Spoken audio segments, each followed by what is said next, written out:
What's good, everybody? Welcome back. The Brofluent podcast, Bi-Weekly Brothers, are here yet again. Took a little hiatus again because of some scheduling issues, but we are here. I am your host, Eric Sika.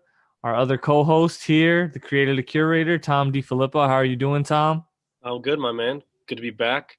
A lot of NBA to talk about, Eric. A lot of A NBA. lot. And we're actually starting with the NBA today because we got a little guest for y'all later in the show. So stay tuned, be ready. But I'm sitting back, relaxing, all cool, shooting some b-ball outside of a school. You feel me? Because the Brooklyn Nets last night took down the best team in the West, Oh, the okay. Los Angeles Clippers, in Okay. a very, very controlling fashion. And Tom, Let's relax. as our designated LA/OKC fan, how did you feel about New York taking over again? You're obviously gassing it up a little bit, but LA Lakers still the best team in LA. Let's just best team in the West. Record wise. Let's not get it twisted, okay? But I texted, that was a good dope for y'all last night. I mean, listen, we're still giving up 120. We still need to figure out the defense side of the ball over there in Brooklyn. We just know how to play half the court. But on that half of the court, y'all are better than anybody. I mean, looking at the numbers, Kyrie was going berserk. He was actually losing his mind. 39 points, 6 of 8 from 3. He was a bucket all night, shaking Kawhi, going up and under. Like, he was going off last night. Mm-hmm. Then, to your best player, Kevin Durant. What an efficient night for your boy, Eric.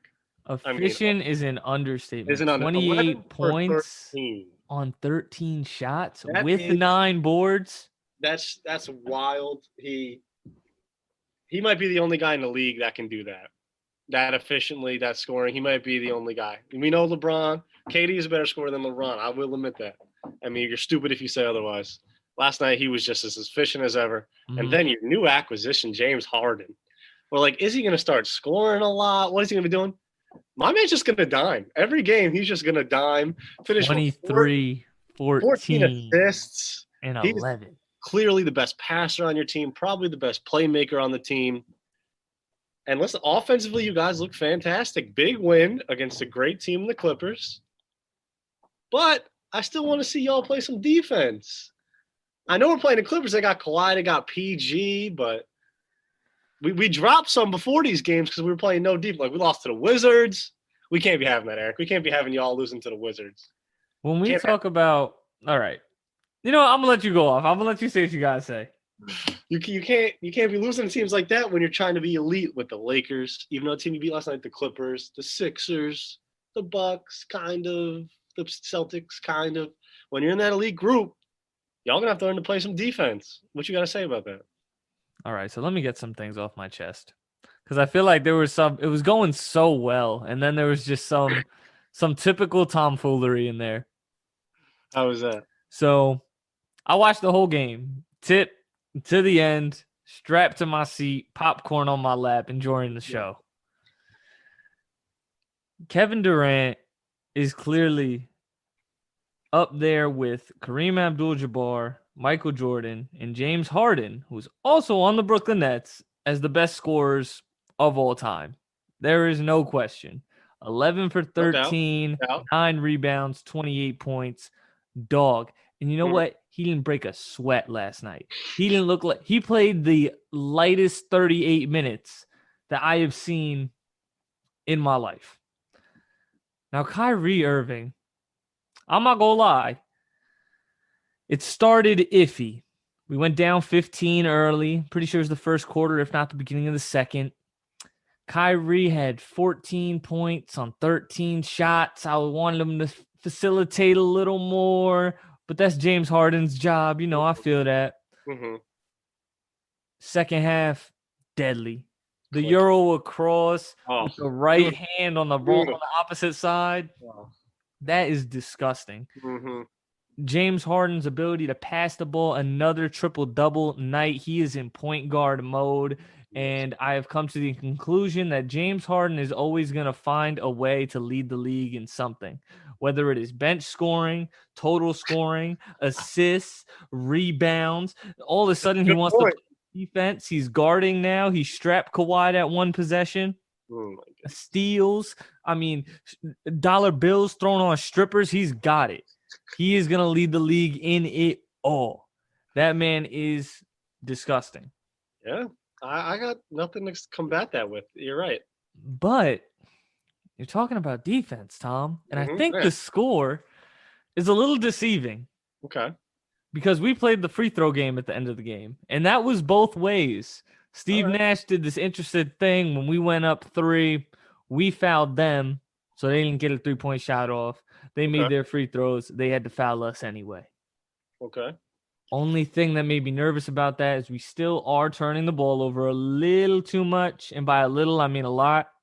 Right. We need to hold on to the ball a little better, but I like where we are. I don't know if I can say we are going. We are gonna like we have the championship locked. I want to see us play the Lakers, and I want to see us play the Bucks and the Clippers after they make adjustments. Mhm. Because obviously that's what's going to happen in the playoffs. I don't think they're going to roll out. I don't think they're going to roll out Chris Middleton on KD anymore in Milwaukee, and I think the Clippers are going to try to find something because we started Jeff Green instead of DeAndre Jordan, which actually was a big thing that a lot of people aren't realizing because now we're a small team. So if you go small with us, you're going to help us in the defensive game, and obviously we're going to score. Absolutely. But if you go big, now we're small enough where we're going to go by you. We're going to have kick out threes. You have options. And you saw that with Kyrie having the whole lane to himself. Yes. The weak side defender was coming late. That's why Kyrie was getting layups. If he does come on time, pause. He's gonna send that. Hey, yo. Hey, big Ayo, but he's gonna send that to Jeff Green in the corner or Joe Harris opposite. And James Harden did it once or twice when they helped off.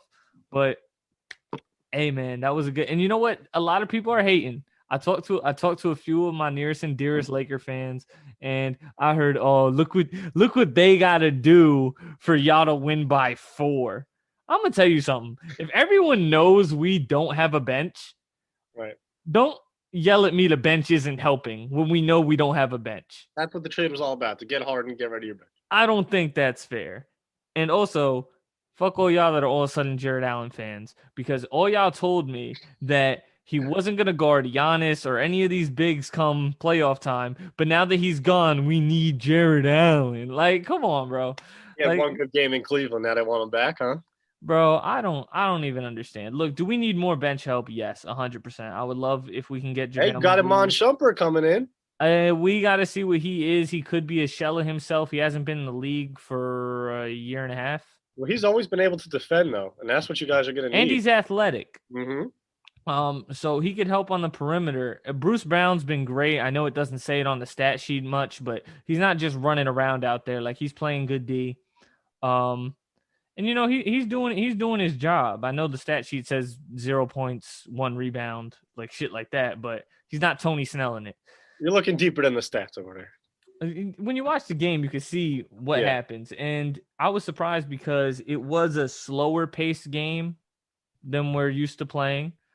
And to address the Wizards game and please do. I'd love to hear.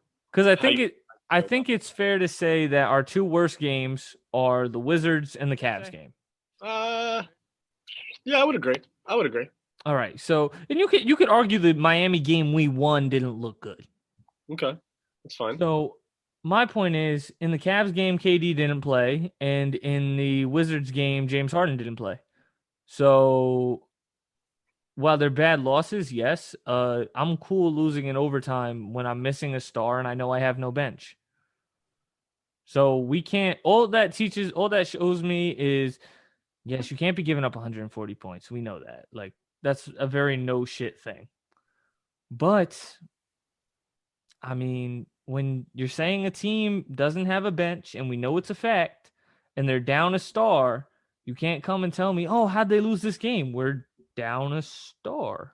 You got a We've point. gone over that. So You got a point. I got a question for you. shoot. What do you think? What do you think Nash is doing with this team? Do you think he's having a lot of say on what goes on right now, or do you think he's just letting it rock? It's like I'm gonna roll the ball out on offense and you guys figure it out, or do you think like what is he doing? Is he scheming up defensive things, rotations and stuff? Because it doesn't seem like that's what's going on. I think that he is coaching with them. I think he is I think these guys are in a film session with Mike D'Antoni and Jacques Vaughn, and they're trying to figure out what's going wrong and having a collaborative effort, because last night was a very, very structured compared to the other games. Okay. And you could see KD spacing the floor or KD's getting a touch. The guys don't really care who's going off. They're just going to switch, and, it's going to be someone's turn to get a bucket, even if it's Joe Harris or Jeff Green. Right. And I think you could see Nash's effect when he's putting guys like DeAndre Jordan on the bench, who's our only big. Your closing lineup is becoming solidified with Jeff Green and Joe Harris, because not many teams can say they're going small when they have a 7-footer on the floor. Like, Absolutely. I think the Sixers are probably one of those teams. Could argue Boston. The Sixers are never going to be small. Right. And you have Ben Simmons and Joel Embiid, Tobias Harris, all those boys are 6'8", 6'10", 7 foot. Right, but I'm saying if you go a slow, shorter lineup and take Joel out, you can run Shake Milton, Seth Curry, Danny Green, Ben Simmons. Yeah, and you still have a 7-footer on the floor, basically. Yeah. And it's the same for Boston somewhat, because Daniel Tice is he's a stretch 5. I wouldn't say he's a big or you're kind of going small, but he's not a traditional big, is what I'm saying. Okay. Milwaukee too, but that doesn't really matter. Yeah, Giannis, it doesn't. But not many teams outside of those teams in the East can really say they're going small with a 7-footer on the floor. So I think that gives us an advantage. James Harden, DeAndre Jordan, and Joe Harris leading that second unit with Bruce Brown and TLC or Landry or whoever they rotate in there. As long as it's James Harden and DJ, it really doesn't matter who the hell else is around. Is that Lob City? That it's looking how it looked with Karras around it. They're letting James Harden get his points with that second unit, so I enjoy it. Well, listen, it sounds all good in Brooklyn. I'm happy for you. You guys are looking better now. We seem to be on a little bit of a run. But are you still, and we've talked about this in the past, are you still worried about Mr. Joel Embiid knowing you don't got bigs? Or are you worried about Mr. MVP, Giannis Antetokounmpo, when y'all got to go play them? Or do you think Katie's got Giannis? Or do you think maybe DJ could slow down and beat a little? What do you think? I'm not worried about Giannis. Okay. And it's only because he lacks a perimeter game to the point where obviously our smartest decision was to put DJ on him, throw Jeff Green in the corner, let Joe Harris come off the bench. And you played him like he was Ben Simmons. And then KD guarding Chris Middleton, the length. KD's best. That's a good matchup. And KD's best defensive attribute is literally the length of his arms. He just goes out with his hand full extended, and it's hard to shoot over that. So I'm not really worried about Milwaukee anymore. I want to see how they respond. Maybe they will strike some fear later in the season if they, put something nice together. But I don't see that happening. I agree. Philly and the Lakers, those I think are our main competition. I'm worried about that because, yes, you can leave. I mean, unless you guard them the same way and you put DJ on Ben Simmons, but then Jeff Green is going to be on Joel, and that might be a matchup nightmare, even if you double off the post with all those shooters around. So that's a hard one. Are you worried about Boston at all with Tatum and Brown? With the way they're playing, they look like hey, they're no longer pups though. Seek those are dogs now. They're nice. They don't have enough though, because Kemba's not going to equal one of my third stars. If Jalen and Jason Tatum give me 30 apiece, which is completely feasible, I expect 3. Okay, so I'm gonna have 2 guys give me 60 combined. Well, I'm gonna have 3 guys get me at least 25 apiece, if not more. Correct. So that's star-wise that's going to match up. I mean, if Marcus Smart becomes a problem, I guess, but Kemba Walker has to really step up for me to have some fear. And they don't have a big presence either, so DJ should eat in there. I think we have to look at or just give props to the way Jaylen Brown is playing though. He has really broke out. He's I was watching that game Seek a couple nights ago. I forget who they were playing, but mhm. I'm just watching him. It's like this kid has gotten so much better, and now he's a 3-level scorer. Mhm. We knew he was athletic and could dunk on people, and he could finish above the rim. Now He he's developed a three. He's coming off screens, hitting threes. Like he can score at every level, and it's not. I don't think like Kendrick Perkins said he's better than Tatum. He's not better Nah, than that's not Tatum. true. Tatum is an elite scorer of the elite. Like KD, Harden, him, like he's right up there. But Jaylen Brown can do everything, and he defends at a high level. He's very impressive and could be up for most improved player. Even though he had a good year last year, he's improved that much. He could be. I mean, he did average 20 last year and we're a borderline all-star. He's 27 right now, I believe. And he's burst on the scene. I think a lot of that's attributing to Tatum not being there for an extended period of time. Because when he came back, I mean, now Jaylen Brown all of a sudden has 18 again. When he has to share the rock. And that's not a knock on him. He's still having an unbelievable season.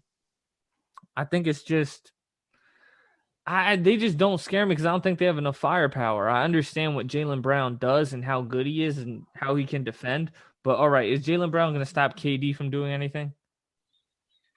There's not too much of a height difference, probably. I don't think so. I don't think he's going to really stop Harden. I mean, I guess you could slow him down. And I'm assuming you're putting Marcus Smart on Kyrie.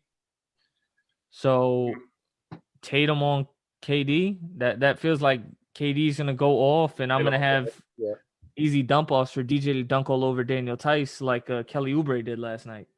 He certainly did.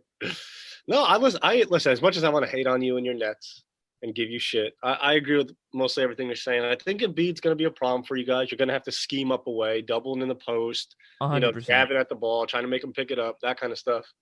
I'm not worried about Giannis. You have Kevin Durant, who's, if you put him on, listen, you're probably not going to put KD on Giannis most of the game because you don't want foul trouble. But in the possessions that he will guard him, I think he'll do a good job. I think DJ will do a decent job.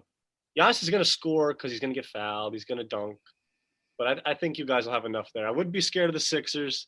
Boston, a little bit. Obviously, LA, and even though you beat the Clippers last night, if you were to see them. Obviously, we're going to get to your power rankings later in the show, but I feel like when it comes playoff time, there's really 4 competitive teams right now that I could see taking it all depending on what happens. Are you putting Utah on that?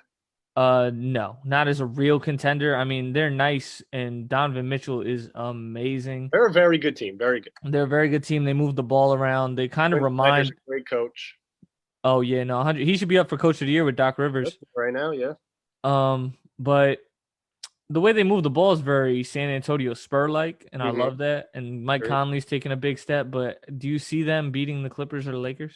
No, I don't. But I just think there's something to watch right now. So with that being said, that's kind of one of the things where I see 4 real contenders, and that's the Sixers, us, the Lakers, and the Clippers. Is there any teams I could see sneaking anybody on? I don't want to say sneaking, but competing with everybody. Yeah. Competing with everybody and possibly winning a championship. I also want to give Kawhi his credit to start the game. Oh, good. He was wilding. I think he's entering. I don't want to say he's there yet because PG's dropped off, but he's getting close to the MVP convo in the top 5. Obviously, you have Bron, Joel, KD, Jokic, Steph Curry, and probably him. And KD came out last night and like, Kawhi's a Hall of Famer already. The guy everyone knows how good he is. 100%. There's no questions there. But man, I know it doesn't sound like it, but I'm really excited. There's just a few more things I want to see before I'm really talking that shit. Listen, I agree. I just think you guys need to play a little more. Like, I don't even think you guys need to increase defensively. Like, we need to hold teams to under 100 or like, no, you just need 105 because you guys are going to put up. I'm looking at your scores, or I was looking at your scores. Where'd it go? There it is. You guys are putting up a ridiculous amount of points. Yeah. We have 124, 149, 147, 132. Like, not many teams are going to put up those points. So if you're holding teams to maybe 110, You guys are dubbing every That's night. exactly how I feel about it, and I'm happy you said that because there's three things that have become a typical narrative right now.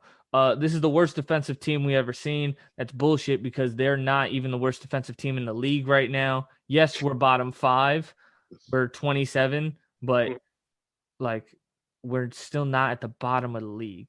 Are we good at guarding? No, we don't have a lot of good individual defenders, but we do have a lot of good team defenders. You see James Harden, when people are in the paint, I'm not stamping him as a good defender because he's really not, but he swipes, and people don't understand how that affects. And we've all been in that situation where we're guarding someone significantly taller than us, and they're going to a fadeaway jumper that you're not really going to be able to contest. So you swipe low, so just to affect the shot, and that's what James does. KD's a good defender. Joe Harris isn't bad. He's just not athletic. Yeah. And Kyrie does the best he can for his size, but he's never really going to be a problem. Yeah. That's number one. Number two, if we hold teams to 110 every night, like you said, we're going to win every game. Yeah. If it's in the 120s, it's going to be a close one, but odds are we'll come out on top. We can't give up 130. Anything above that, it's anybody's game. Of course, because it's too much. It's too much pressure, and that's why those games go to overtime. Mm-hmm. But hey, man, I'm just happy to see it, and I want to see us play y'all. I want to see us play the Bucks again. I want to see us play the Clippers. I want to see us play the Sixers, and I mean maybe the Jazz. So I'm mad at that. I'm mad at your Brooklyn takes. Not bad, you feel me? It's just, it was more objective than I anticipated on being, but it is what it is. It is what it is. The next game we got on the schedule is Courtside Karen, is what we are calling her lately, and the Lakers beat the Hawks. The funny thing is all the questions about this game aren't even about the game. I think the Lakers handled the Hawks pretty easily. I watched the whole game, and listen, the Hawks put up a good fight, and obviously they're capable of scoring. They didn't have DeAndre Hunter either, who's a big part, having a really good year. Mm-hmm. Hawks obviously have the talent. They just need to put a little bit more together. Like they play 500 basketball when they're more talented than that.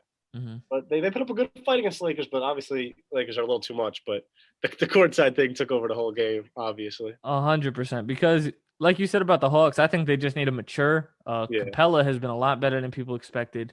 Trae Young he almost had 20 and 20 that game. People didn't even talk about it. Yeah. Like you said, DeAndre Hunter's a young stud. Listen, they're still starting Kevin Huerter. I don't know if that was because DeAndre Hunter wasn't playing, but he started that game. Everyone healthy. I would like to see Trae, Cam Reddish, DeAndre Hunter, John Collins, and Clint Capella. I think that's a tall, long, athletic starting 5. You're still getting shooting with Hunter out there or Reddish out there. They're not the shooter Huerter is, but they're offering way more of attacking the basket, making more plays than Huerter is. I agree. I just think the ball – Kevin Huerter doesn't really need the ball in his hands. No, he doesn't. He's very Joe Harris-like. He's going to catch and shoot. He can put the ball on the floor, but nothing special. The only question I have with was it that game? Oh no, that's the Nets game where Kevin Huerter was guarding KD and he didn't get the ball. That was crazy to me. That was nutty. But to go back to this game, the courtside Karen thing was hilarious. How are you gonna beat? Listen, she stands up for her husband, right? Everyone knows what happened. Her husband's jawing at LeBron. LeBron says something back. She tries to defend her husband. I love how people in the fans just think they have a right to say whatever they want, and then a player cannot say anything back to the fan. As soon as LeBron says, like, shut your bitch ass up, you old steroid ass. Right. Oh, the world's over now, even though we have no idea what your husband was yelling at LeBron. Probably like, you pussy, you suck, like all this shit. But as soon as LeBron wants to say something, she's got to go on Instagram and be like, oh, he's a bitch. He's this, he's that. Like, so y'all can dish it out, but as soon as somebody wants to say something back, we want to cry about it. Yeah, see, I kind of stand on the side of I want to know what her husband said, solely because there's a certain line you can't cross. Like, I feel like we've all been in games, we're looking and we're like, I don't even hear the crowd. Like, I'm not going front. Yeah. Like, there's only certain points, like things I hear. I'm on the crowd side because we only really had one side that would get packed. So we don't really see that, but you don't even hear it when you're playing. You don't even hear it. You don't really unless you hear like basket or something. I'm hearing shoot it. That's the only thing I'm hearing. 9 times out of 10, I don't really hear people talking shit. Oh, what's the crowd with the crowd? The crowd, like that's not how it works. Yeah, so like to catch it, I think he had to say something disrespectful, and then Braun saying something I got no issue. But like at a certain point, like I'm no disrespect to anybody, like, but I'm kind of ignoring the wife there, like, I agree with you 100%. and I don't. And look, I'm not. It's not a shot at Braun. I'm just thinking, like, bro, like Shut maybe up. don't Sit like down. tweeting the courtside Karen shit to me was like, bro, you're 36.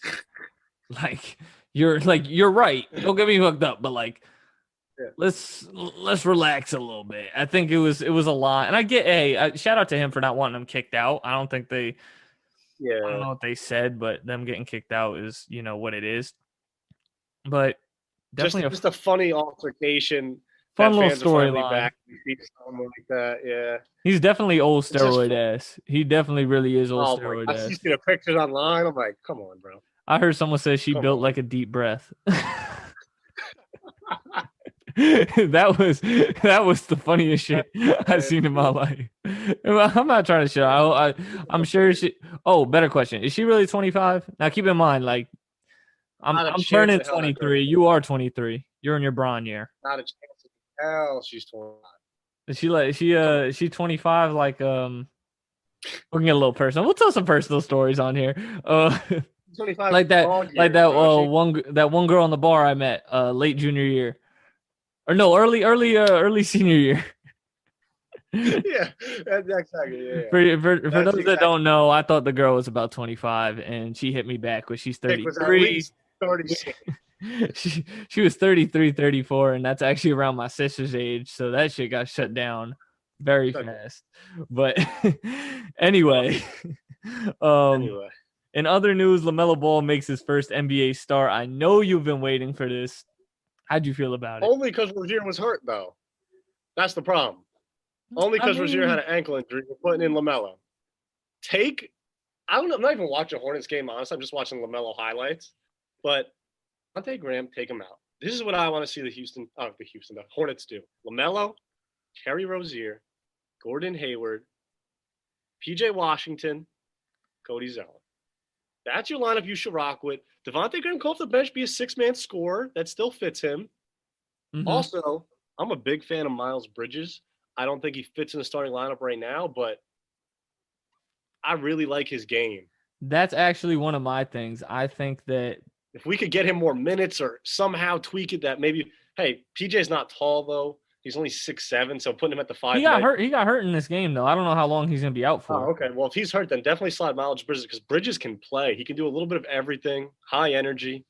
He fits good with Melo. He fits very good with Melo. And I think that's part of the reason they're actually keeping him on the bench. And I know not a lot of people are saying that, but I just want Melo's minutes to increase. I feel like he's playing very sporadic off time.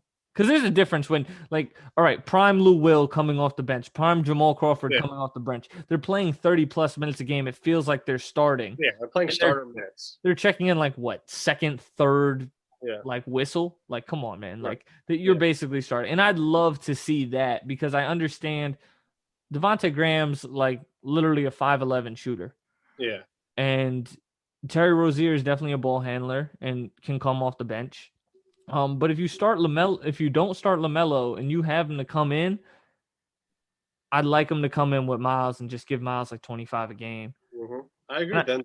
Them together works very well. We've seen the oops, and that's just the highlights, but it seems like they would play very well together. And the thing that got lost in all this for me, Malik Monk had 36 points and was shooting the shit out of the ball. Listen, we've seen him have these days. When he was at Kentucky, the kid was ridiculous. I remember being a North Carolina fan. I think might have been. We thought he was going to be a star. In the tournament, he torched Carolina, I want to say for 40+. And I couldn't believe the shots this kid was making. And we obviously know the consistency isn't there. Maybe it's not consistent with the minutes. Maybe it's confidence. But when he gets going, he can get buckets in a hurry. I don't know how he fell out of rotation. I know. It is kind of crazy. If you he's would get a 6-man role. If he's up for grabs, I'll trade Landry and a pick for him. Yeah, he's a bucket, dude. He's a bucket. He's nice. He's good for anybody else's bench. He's kind of in that Lou Will mold. Where I'm a bench scorer. I'm a little skinny, not a really good defender, but I'm way more athletic. but he can get buckets exactly. So shout out to him, 36 points, especially against a playoff team. Yeah. Well, I mean, Miami's not a playoff team right now, Oh, but yeah. A last year playoff team. last year a finals. Finals. That's a fact. But I mean, hey man, I hope they could find the right patch for it. I hope they could really do something there because the Hornets do have a good little team. They're definitely getting a lot better. Mm-hmm. I think they'll be in the play-in game. I don't know if they'll be in the playoffs. Yeah. But I'm not gonna lie.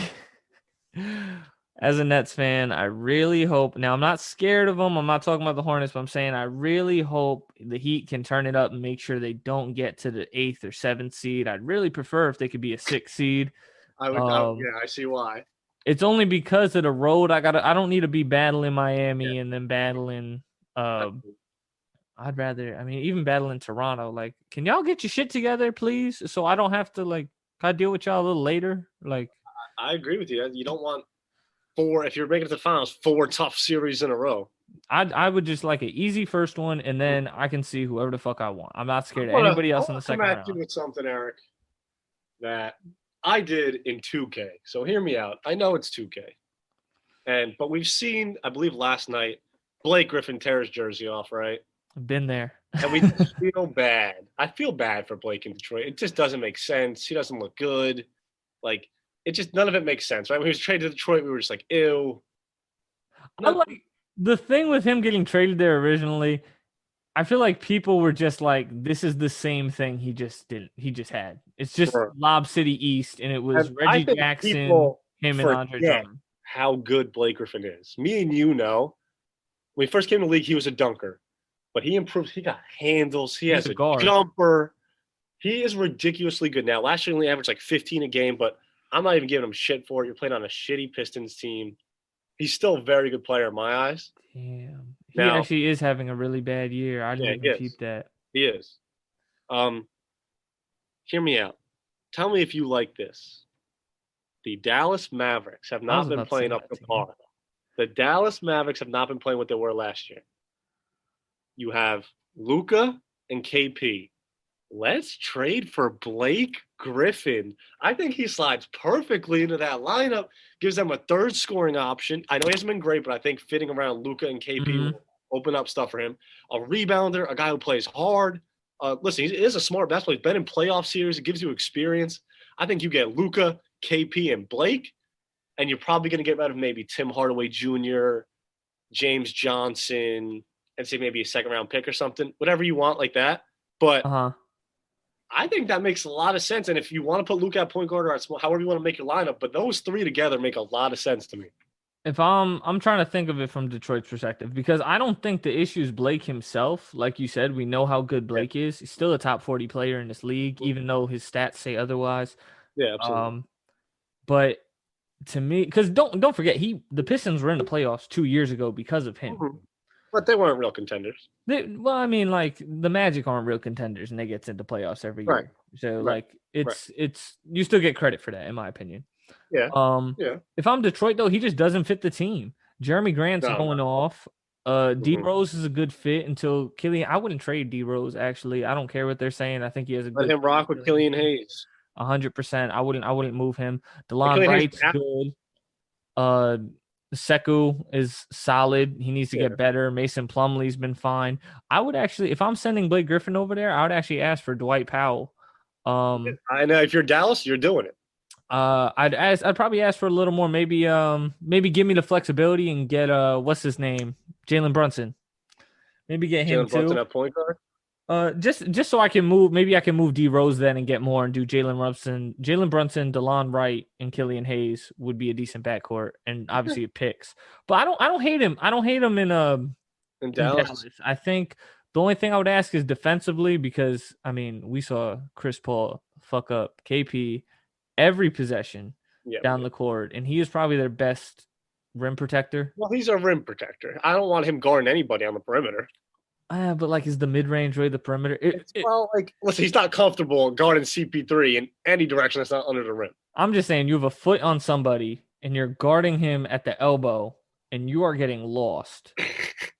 Hey, you tweeted about it. CP3 makes all bigs look stupid one-on-one. I have yet to see a big that was on that island come back unscathed and unharmed. Like even if he misses the shot, I've seen some guys He get knocks. embarrassed. Yeah. And that's his game. But Mhm. um I like Dallas, but I kind of want to look for a different team. Okay. I just think Uh getting him back to a playoff team, re-energize him, get him what about playing. Indiana? They got Sabonis and Turner. I don't really I'm see gonna get Miles Turner back. get Miles Turner. I like Dallas more just because you have KP to protect the rim. Blake's not necessarily a rim protector. They could put Sabonis in the block though. Sabonis, how much defense Sabonis play? I don't know, to be honest, but I can't see him really protecting the rim that well. I gotta start watching that. I'm gonna stay tuned for that. But nah, that's a good take. I like that because when it comes to ripping the jerseys, everyone that knows, I've been there. I have been there. That is a very frustrating time. But other than that, hey man, DSJ wants to go to the G League. That's just hilarious. You think it's hilarious? I actually like it. I think being man enough. I think being man enough to come out and say, you know what, I'm not playing enough. I He's need to done. get better. I'm not getting better here. Now, first, Frank had his little resurgence over me. Then Alfred Payton is starting over me. Now Emmanuel quickly just took my job. I don't want to just take a trade. I want to get better and maybe go into the G League and showing that I'm worth something could help Eric, out. I love that you're staying on the positive side. I like that you're looking out, for a New York Knicks guy. I like that you're looking out for him. But let's be honest, he's had chance after chance after chance to show everybody he's improved. What is going to the G League going to do that shows me, oh, yeah, we'll take it. He's had the Dallas where he goes, oh, this is my team. I'm going to lead us. Then he goes to the Knicks. Oh, I'm going to lead his team to the playoffs. Well, he got traded his rookie year. Listen, he's Second just year. not good. He's not good. And we thought he'd be good. He can't shoot, turns the ball over a lot, obviously loses confidence. I don't know what going to the G League is going to do for you. So I hate to be harsh on him, but that's just the truth. I mean, I don't think you're being too harsh, but I would say this. His rookie year, he played 69 games and started 69 games. He shot 39 from the field, which is That's obviously not good enough. atrocious. Um, but he scored 15 a game. He got 5 assists and 4 boards. That's a starting caliber NBA point guard, in my Not at opinion. 39% shooting, it's not. I mean, we saw Ricky Rubio do that and do that same shit He'd though. be a backup. And he's Listen, I'm not saying he got to get out of the league, but I think he can prove. I don't think he's ever going to be the star we thought he was. But since he went to New York, like, yo, it got ugly. Like, let's not 5 points per game last year, 3 this year. He's only played in 3 games. He only played in 34 last year. He's averaging 9 minutes a game. Like, he is in that territory where I might as well go to the G League and show that I am something before I end up out of the league. And I know this ain't a popular opinion, and I probably wouldn't want to do it if I'm him either. But if it's about the money, take your ass to China or something else, and you'll get paid, and you'll drop 40 a game. But we've learned that's not an outlet back to the league though, because we saw Jimmer Fredette do that and score 70, which he did again this year, and not come back. So I don't want to say going overseas right away. I'd let he's going to be a professional basketball player. Like we know pros, like we don't know guys that are as talented as DSJ at the end of the day. And we've seen successful guys overseas. So I hope he finds his game, turns it around.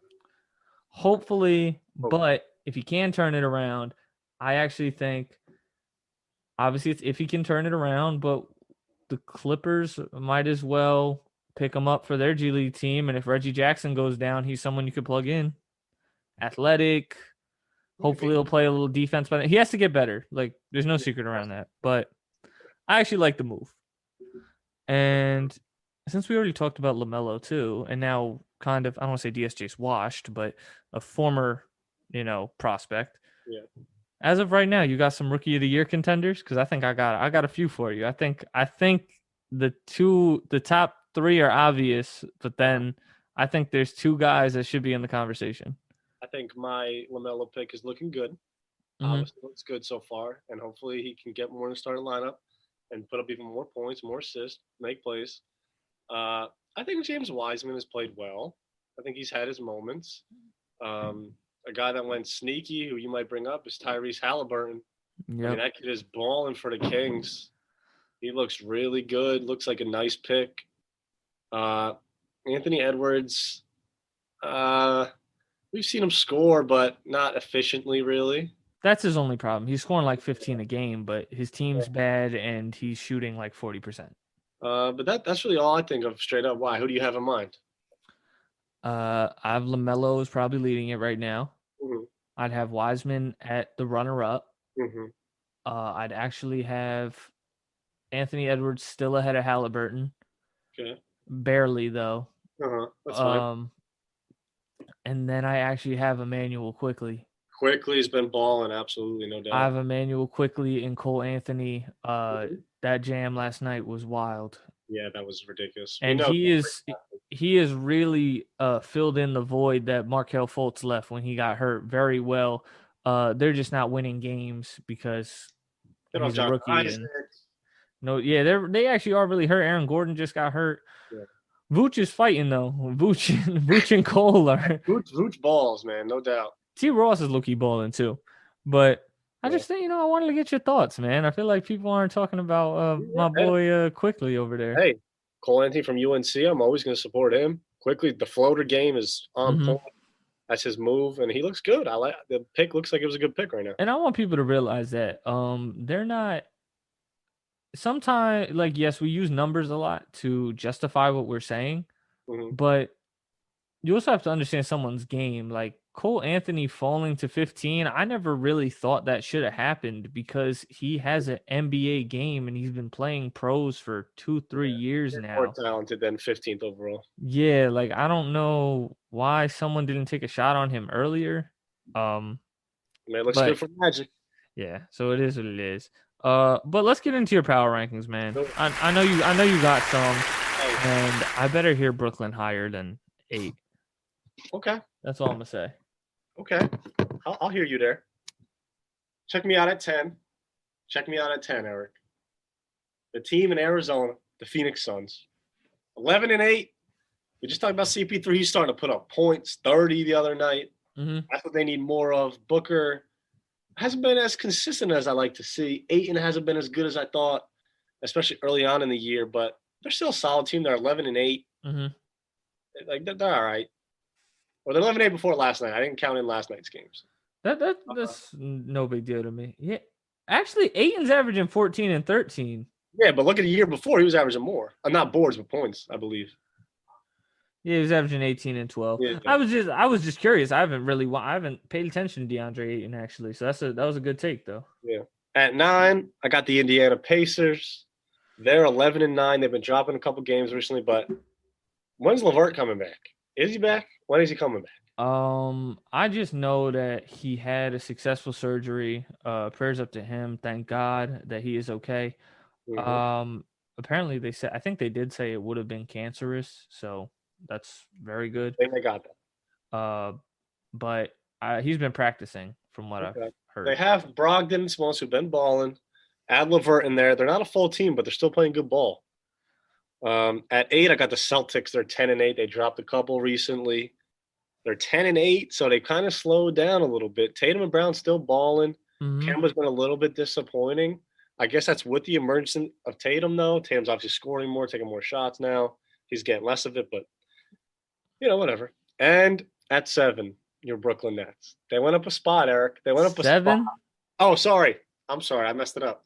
The Bucks are at 7. The Brooklyn Nets are at 6. That's what I got for you. I'll put you above Brooklyn. I know who you're going to put in your top 5, and I don't like it. But continue. Y'all went from 8 to 6 with a loss to the Wizards? That's pretty good. No, I have no problem with us at 6. I know what team is getting moved into the top 5. At 5, the Joker and the Denver Nuggets. That's the team. 12-8.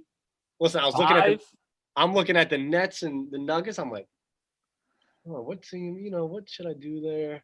Oh, Joker's going to get buckets on those boys. That's what I think. So I put the Nuggets just above y'all. It's close, but just above y'all right now. What, you don't like it? I don't. I don't really have the Nuggets over the Bucks yet, to be honest with you.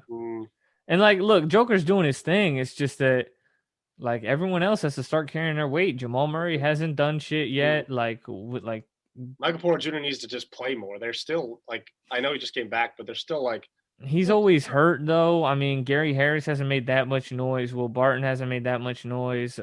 Paul Millsap is what's up with Paul Millsap is fucking old. Like Can we is get he a scoring lineup? 10? Murray, whoever you want to put the two Harris, Gary Harris. Michael Porter Jr., Bull, and Jokic. Can we do something like that?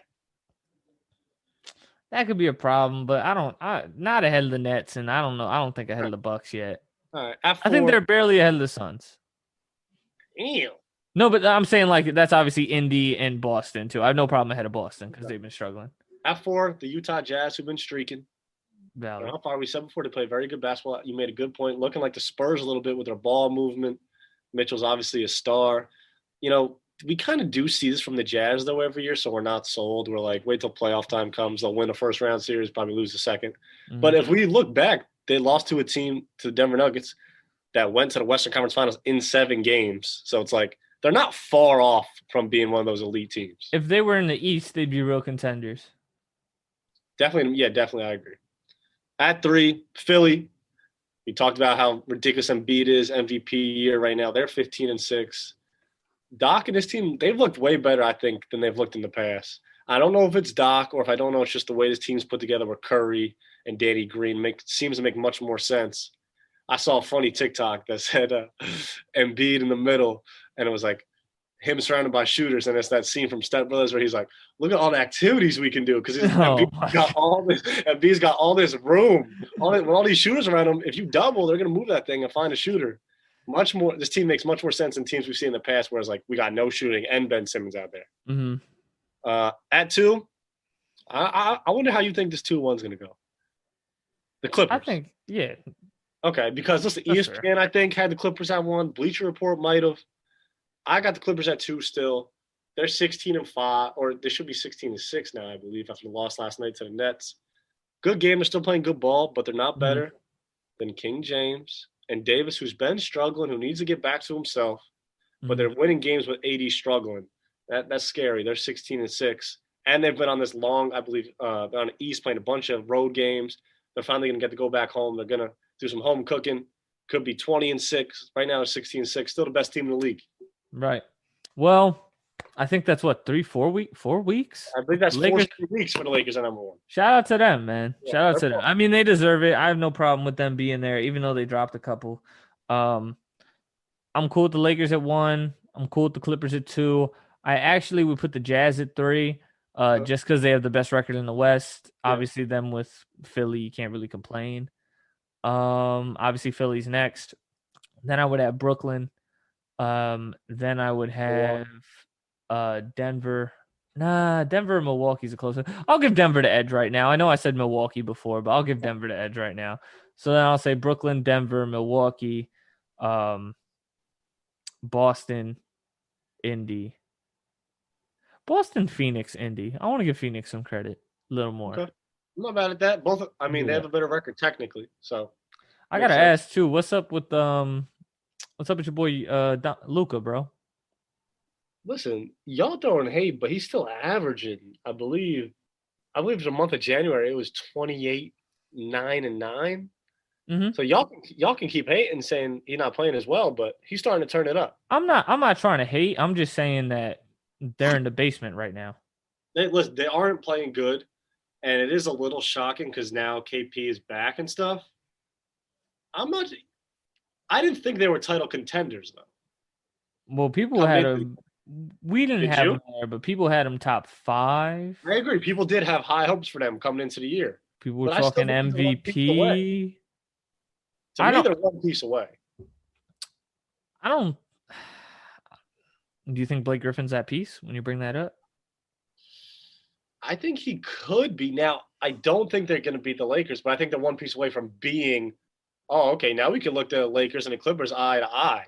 Like right now, they're obviously steps below. If we get Blake and we have Luka, Josh Richardson, Blake, KP, Jalen Brunson, however else you want to fill out that lineup, that's a good 5 where you're going to be competing with those teams. I'll tell you who the piece is. Who was that? It's Jaylen Brown. It's over. They I get ain't never gonna get him. they get if they had the opportunity to get Jaylen Brown, That would have been 2 years ago. that'd be. Whew, But I mean, yeah, that would be they ridiculous. might be better than. I mean, Luka's been. I'm looking at his stats They're recently. top 3 easy. Looking at his stats recently, He's not shooting it well. he wasn't shooting well, but the last couple games, 48%, 54, 48, and 54. And that's 35, 30, 25, 29. But last night, was this last night or 2 nights ago? 2 nights ago, did struggle 37% from the field in a loss to the Suns. I think he's just Is it maybe just he's got to do everything for that team? They got no other playmakers but him. You think they miss Seth Curry that much? No, but I think they could use a playmaker. I mean, the kid's averaging 27, 9, and 9. Let's not act like he ain't in the MVP combo. I mean, he's not He's top. he's like 5. He's like 9. 9. 9. You're All right, watching.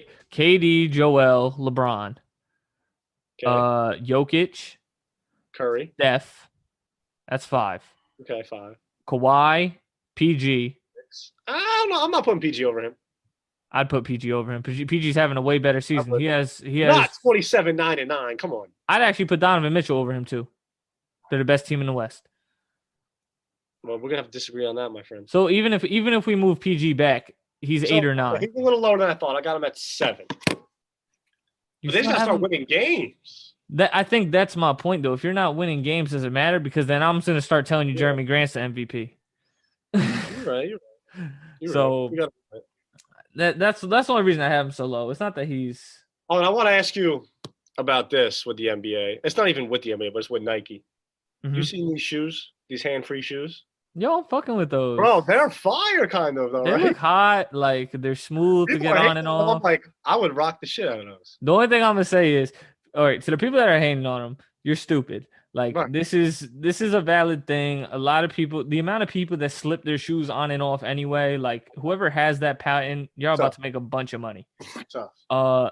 Number 2, while I get it, defending it by saying how much this could help people with disabilities and back pain, you're right, but that seems a little much. Let's not stretch it too far to prove our point. Like, you're right, it could definitely help a lot, but these are gonna go for like 180, and I don't think everybody's just gonna be stocking these up to be. I think they're swaggy though, definitely swaggy. They're tough. I fuck with them. I definitely fuck with them. Cool. A last thing I want to say, other than we already said Shumpert went to the Nets. Yeah. There's some trade rumors. I mean, Beal wants to stay in Washington. I kind of get it. I got no issue with it. Obviously, it's his career. He can do what he wants. He likes having his own team as much as they're struggling. Yeah. I would love to see him on a contender, though. I think the Clippers would fit well. But what are you giving up? Yeah. So, I don't.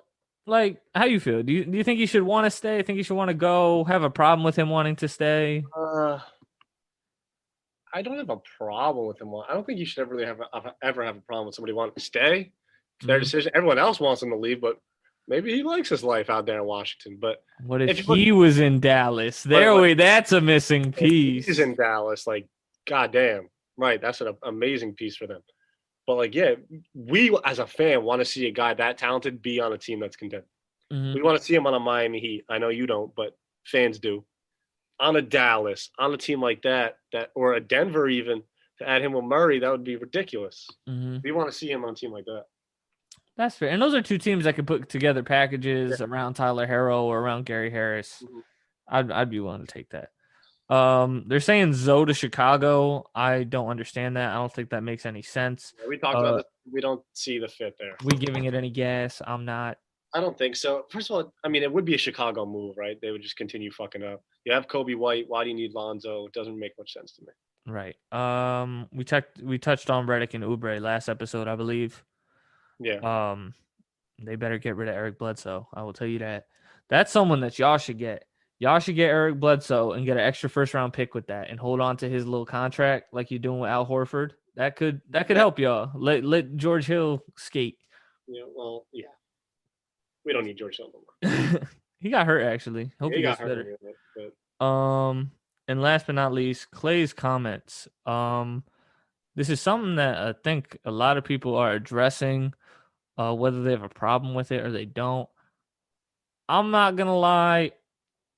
I kind of want to know what Rodney Magruder said, Yeah. but I also think you should know not to say that. Who, Clay shouldn't say that? Yeah, like you should. I feel like you should know that. Hey, I'm a top 20 guy. Saying a dude that's a journeyman that's Yeah. played good in Detroit, played good in Miami, Clippers. He's been around. He's been a good piece. Saying he gonna be out the league soon, I think that's really childish. I Like, think, listen, I think he was half serious, half playing around when he said it. Listen, he was on a mic interviewing Curry after the game. Like, he was in a playful type mood. He mhm. sees, obviously, Magruder do all this. So he's like, man, that man's going to be out the league. That's why he's probably mad.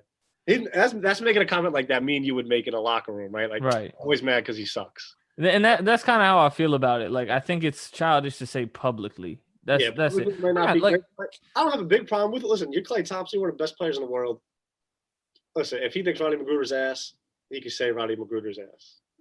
I mean, that's one thing. I just feel like you said, it's a locker room comment. I got Yeah, no problem with that. Like a locker room comment privately, you say what the fuck you want. yeah. Like Rodney can't be too much of a bitch and take it too much to heart and really like, oh my god, Klay Thompson said I suck. Like, Yeah. of course he did. Like, what are you talking about? And like, if you're Rodney Magruder, you know who you are. Like, Like, you're a journeyman, but you're yeah, still a pro. You yeah. earned your way there. You're an amazing basketball player, but 100%.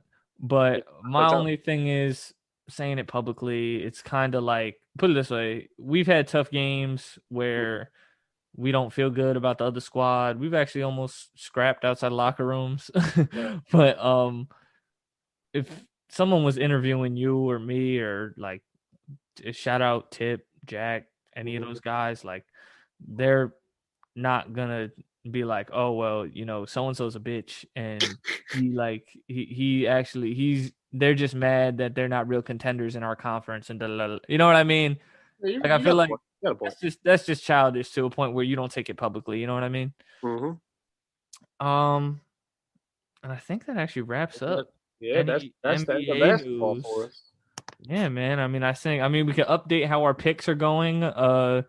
You pick Steph for MVP. I pick KD. I think it's looking KD, but Steph's not out of the picture. He starts wilding. Looking KD. It's looking KD, Bron, or Joel. Those are the top three stamped. Yeah, I put KD at 3. Top two. Especially if we start winning the conference, but that's neither here nor there.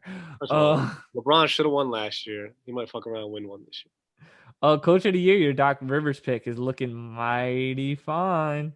Thank you, sir. It looks like no one's gonna give Frank Vogel the credit he deserves, but it is what it is.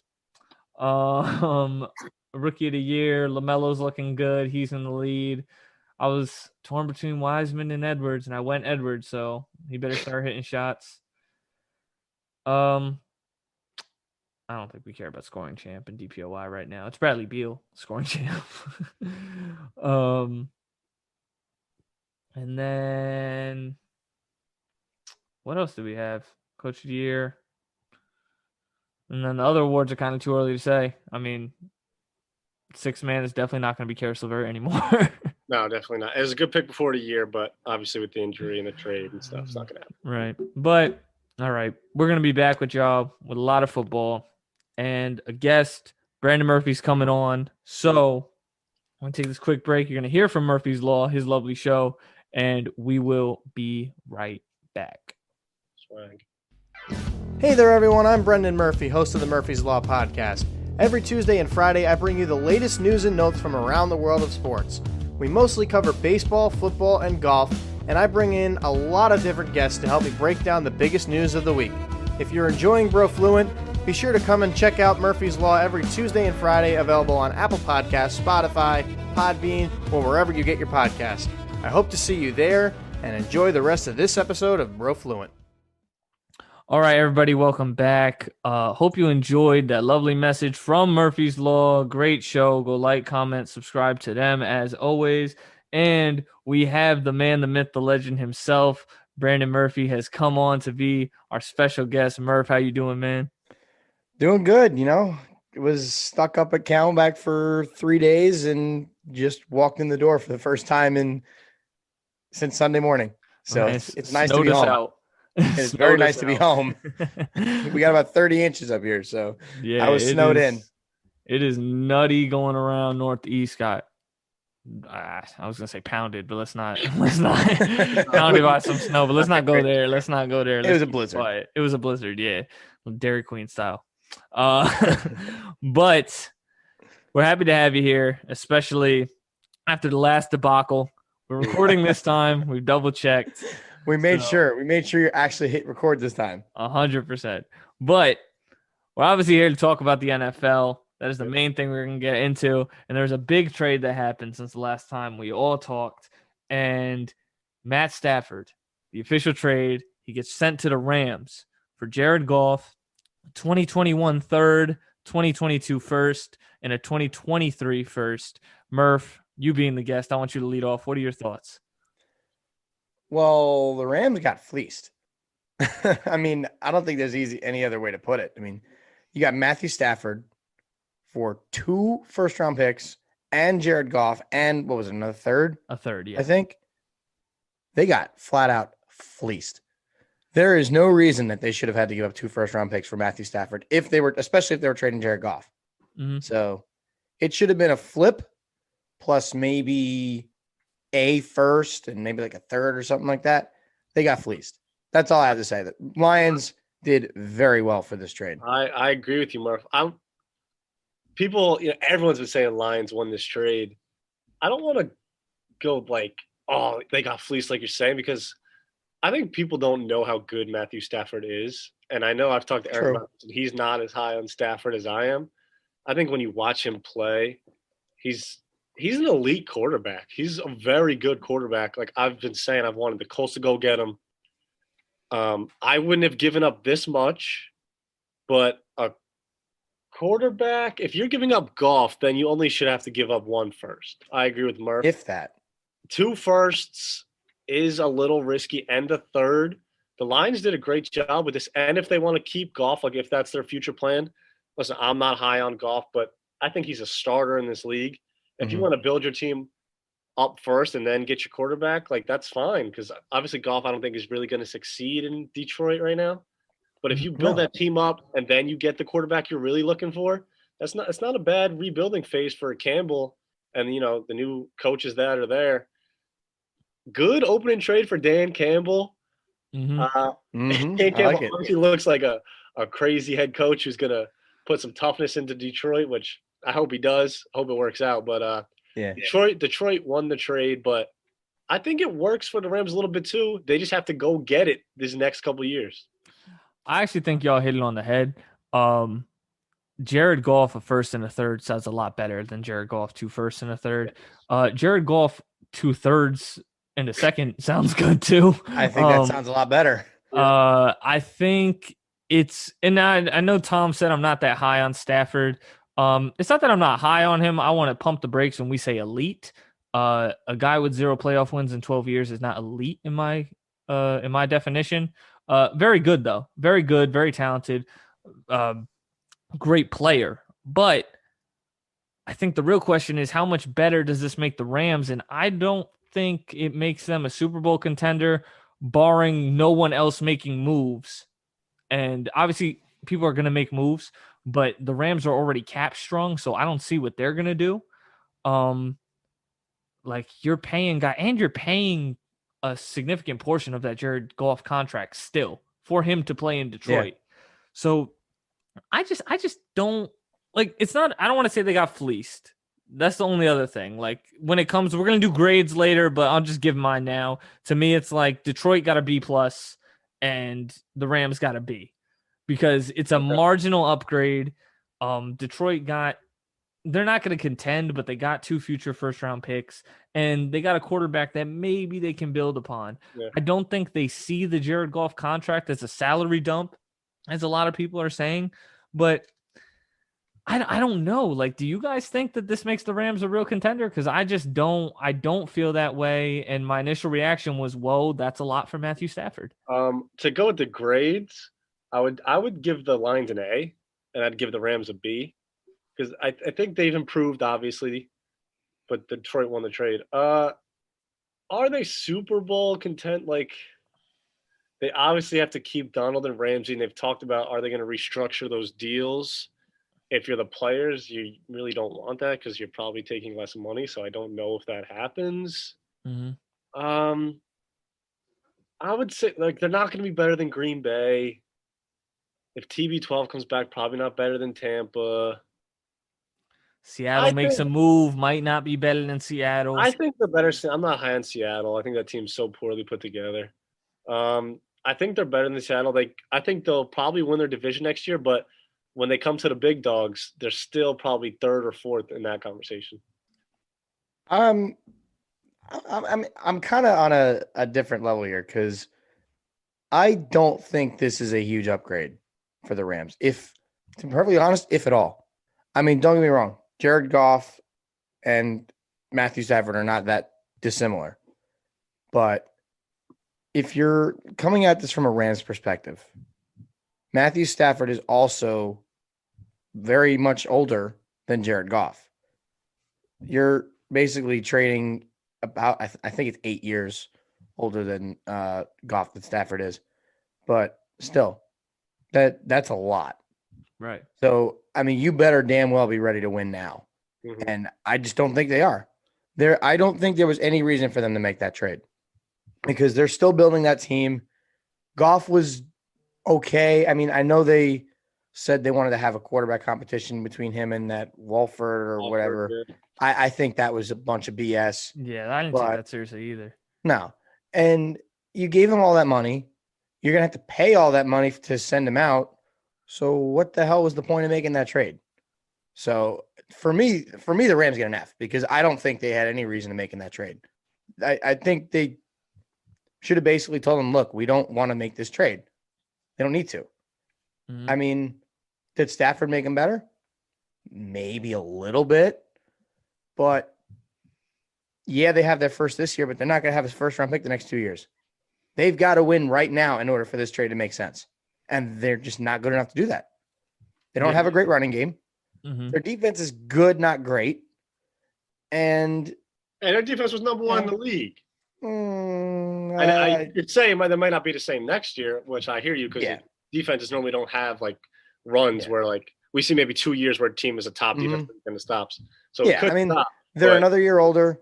I mean, Aaron Donald's another year older, so that you can't sugarcoat that. They're going to lose guys in free agency. It's no team's the same. So they'll still have a good defense. I think that defense can still win them some games, but at the same time, your offense isn't that good. You don't have great weapons for Stafford to throw to. Yeah, all right. Cooper Kupp's solid.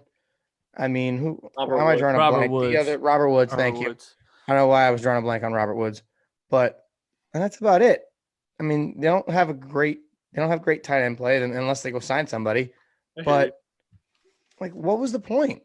I will say, why make that trade? I was shocked. No sense to me. They were the team that made the trade because I really didn't even think they were in the running. I thought it was the Colts, the Niners, maybe the Washington. Mm-hmm. So when I saw that, I was like, oh, the Rams, interesting. And you'll love this, Tommy. Honestly, I thought the Colts was a match made in heaven. Yeah. I thought that was the perfect spot for him to go. I told Eric, I guess it made too much sense. That's why it made so much sense that I was like mind blown when he went to the Rams. Well, and they were the ones not willing to give up a first. Supposedly, Indy was not willing to part with the 21st overall pick. I think that was a little stretch for them because, I mean, I'm willing to part with the 21st pick for Matt Stafford. But I can understand the reservations because when we look at Stafford's career, right, it's 12 seasons, 3 playoff appearances, 0-3. Now, it's easy to say it's surface, but when you go back and look at the games, all right, 2011, he's a young guy, gets blown out by a New Orleans team that wins the Super Bowl. That I don't really hold against him. The next one, you blow a 14-0 lead in the first quarter, a 17-7 lead at half, and a 20-7 lead with 4 minutes left in the third quarter against the Dallas Cowboys and Tony Romo. Now, 2014, I guess he's a little younger, but I don't know. I feel like you're still holding that against him. Like that's you got to put more than 20 points on the board. You lost 24-20. And And then his most recent one against Seattle, 26-6, 56% completion percentage, no TDs, no interceptions. And most of these are with Calvin Johnson on the edge. So on the outside, I mean. So when we're talking about not having weapons, I give Cooper Kupp and Robert Woods a little more credit, but Yeah. it's not significantly over Kenny Golladay and Marvin Jones. It's better, but it's not significant. I also don't think he's had a top 10 defense, though, his whole time in Detroit. That's never had true. a top 10 defense, and he's never had a running game. Remember the last time the Lions had a run game? Well, I understand that, and that's fair to say. It's fair to point out. My point is just the Rams still don't have a running game. Cam Akers was a solid back to end the year. He's okay. They have a running back by committee. Yes. Not going into next year, they don't. That's Cam Akers' show. That's Cam Akers' show. I'm pretty sure Darrell Henderson outrushed him anyway. That's a hot take. No, that's Cam Akers' show next year. That is a hot take. I don't think 100%. Are you guys serious right now? Yes. Yes. Oh my gosh, I'm about to show you stats right now. I'm pretty sure Darrell Henderson was wilding for a little bit. He was good for like 4 weeks. How are you? And then he kind of fell off the face of the earth. All right, we're gonna look at Cam Akers here. I'll pull up Darrell Henderson. We'll go back to back. Perfect. While you guys do that, I kind of back up my grades here, because realistically, as I said, the Rams had no business making this trade. They should have never made it. And again, like I said, did they get better? Yes, but they significantly hurt their future. And they had to blow everybody out of the water to make this trade. So, where do you want to start? We'll say a couple games before the playoffs started. I'm starting season, buddy. Bro, it's how you ended the year. The man is a rookie. Obviously, he wasn't getting touches to start the year. What do you mean obviously? Because Darrell was outperforming him? Bro, he was a rookie. When he actually started playing, they're like, oh shit, he's way better than Darrell. He was playing-ish early in the year. He just didn't take that job right away. Okay, because he's a rookie. That's fine. It's going to be the Cam Akers show next year is what I said. All right, how many attempts did he have? We'll ignore games played. We'll just do for the year 145. All right, Henderson at 138. Okay. How many rushing yards did he have total? It's 625. Darrell had 624. How many Let's TDs? talk about ending the year. Hold up. How many TDs? I don't care about ending the year. Whole year. How many TDs did Cam have? I would seek on this. Into next year. Darrell beat him all early, but he had 3 carries. Don't say that. Don't say that, because I'm going to tell you something. Murph's going to definitely back me up on this. As a Jets fan, how you end the year does have an impact on next year, yes. That's what the Jets won 7 straight last year, 2 years ago at the end of the season with Adam Gase. We had some confidence, and we started 0-13. That's different than a whole team. Well, this is a position player. That makes it even more volatile. You can have a bad training. You can have a bad training camp. Started the playoff game. I'm saying, how many touchdowns did he have, though? How many touchdowns? Touchdowns for the year, he only had 2. All right, Darrell had 5. Yeah, so he was like their goal line back right there. Malcolm Brown was their goal line back. Come on. How many receptions? Receptions. He only had 11. All right, Darrell had 16. How many yards receiving? 123. 159. How many touchdowns receiving? All right. Okay. I've never said that the season was like, oh, it's Cam Akers' season. Next year is Cam Akers' year. I'm saying, no, I could understand how you feel that way because of how the season ended. I'm just telling you that it is not solid. It is not 100% Cam Akers' job, because at the end of the year, how Darrell produced at the beginning of the year matched how Cam Akers produced at the end of the year. Okay, but it's at the end of the year in the playoff game. They're not using Darrell Henderson. What does that Wasn't tell he you? hurt? He didn't win in the playoffs. Wasn't he hurt? I have no idea. He might have been. I think he was hurt. No, he played against Seattle, I think. Bro, Darrell Henderson didn't play since week 16.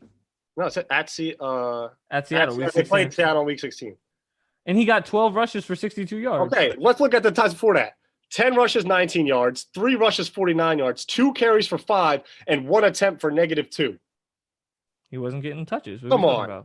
So you're going to say that Cam Akers? Oh, Cam Akers wasn't getting That is literally the definition of running backs by committee. Okay, I'm saying 3 guys having very similar stats. Got a guy who got 21, 29, 15, and 21 carries to end the year. You go to the hot hand. Cam Akers went to the hot hand. That's what I'm saying. Y'all are being ridiculous. I'm with you on this, Eric.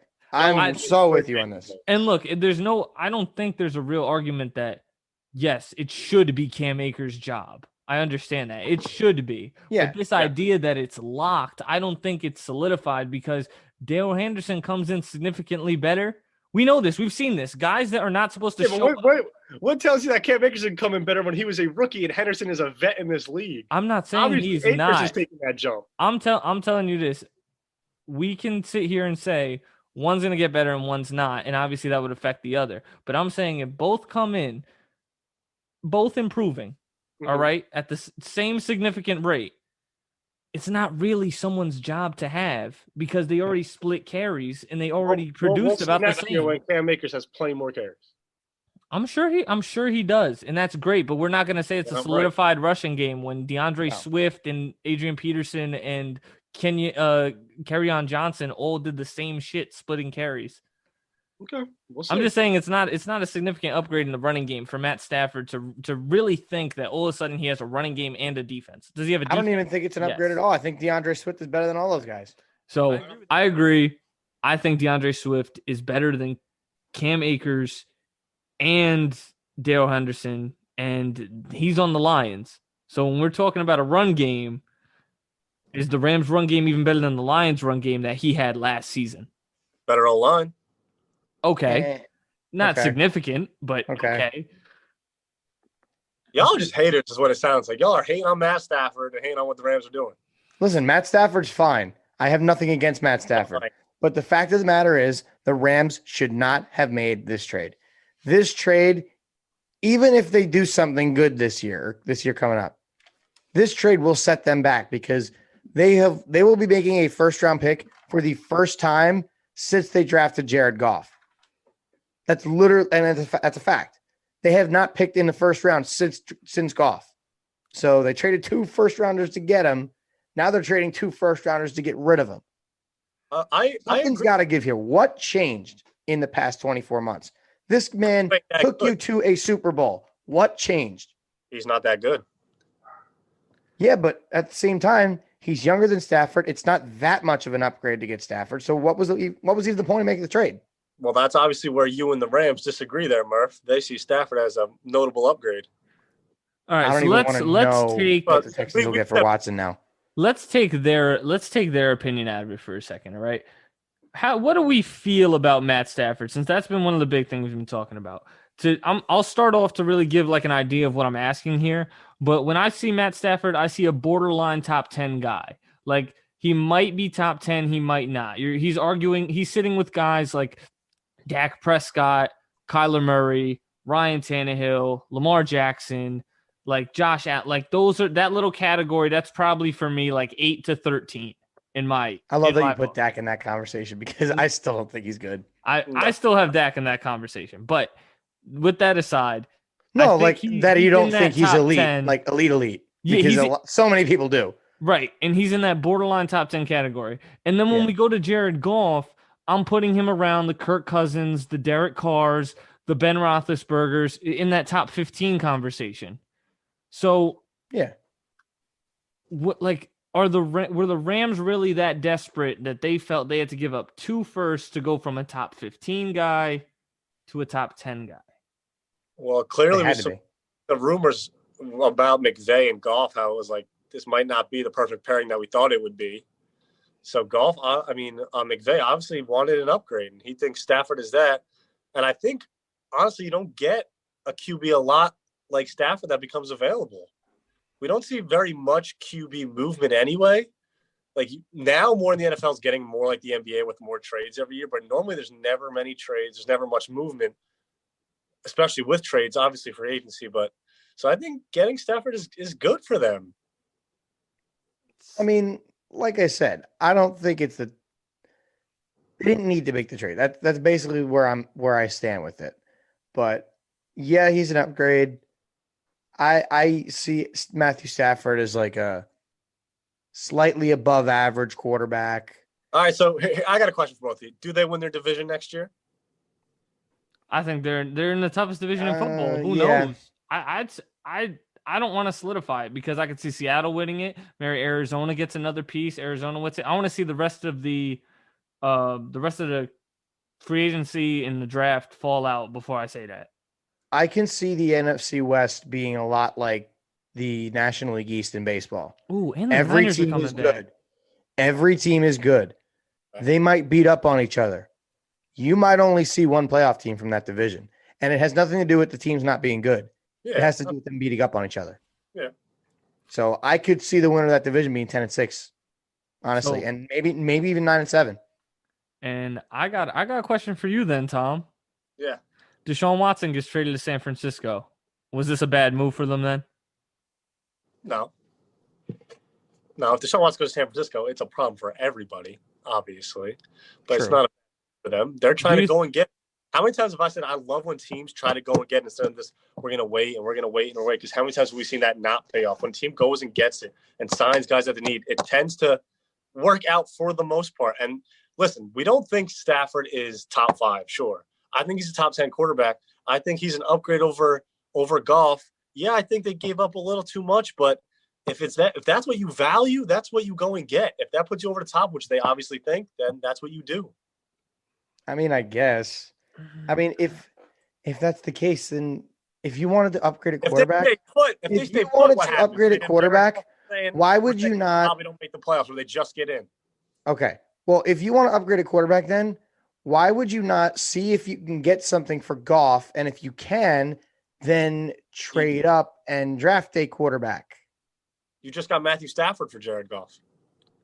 and 2 first-round picks and a third. Yeah. I think he's trying You're to not say trading I could 2 have traded. first-round picks to move up. I think You're he's trying essentially to. trading 1 because it'll be a pick swap. The Rams would never draft a quarterback now. They're ready to win now. They're not drafting a QB. Okay. Depends how ready you are. They're ready. I don't think they're ready enough to be. Listen. No. I know they were just in the Super Bowl 2 years ago, but the way that team is built right now, they are not ready to win. They're close, but they're not ready to win. Y'all are wild. Let's switch it up because I feel like we've attacked we the Rams' perspective in every way possible. So let's talk about Detroit. Can the Lions be sneaky good next year? Not a chance. Murph, how do you I feel? I like the running game. Like I like what they did with DeAndre Swift. I don't know if they're gonna bring Adrian Peterson back. I would not be surprised if he retires. And kudos to him. Hell of a career. One of the greatest 100%. running backs ever. But I think DeAndre Swift's got the backfield locked down. He was very good once he got the starting job after their bye week. And I like him a lot. The receiving game's iffy. I mean, they're okay out there. I mean, they got some solid weapons, but nothing that blows you out of the water. The defense is a little suspect. I mean, they have holes to fill. Mhm. So bringing in those 2 first-round picks, maybe, who knows? Maybe they want to move up in this year's draft. Maybe they want to take a second rounder and turn it into a first rounder in this year's draft. Maybe you want to do something else with Jared Goff. Who knows? Maybe they have a plan to ship Jared Goff somewhere else. Mhm. Who knows? But I definitely think they're probably moving in the right direction because I think it was the right decision for them to move on from Stafford. And it has nothing to do with the fact that it didn't work. It was just that he was getting older. You knew there was going to be a market for him. So you're like, you know what? It hasn't worked out great. So let's just move on. Nothing against you. We thank you for everything you did here, but it just didn't work out. They're the worst team in their division. There's no chance they compete next year. I think they can. I'm be not saying they're sneaky good. competing next year. I'm saying they're I know. going to get a little better. That's to answer Eric's question. They ain't competing with nobody next year. I think they can be. I think they can win 5 games again, at least 5-6 games. Easily. That's what I'd Easily. expect. Well, that ain't really competing. Sorry. I mean, when I say sneaky good, I mean I don't expect them to be making a top 5 pick for what their roster says. I think Dan Campbell's going to be a better coach. I think Anthony Lynn at OC is going to do a lot for Jared Goff.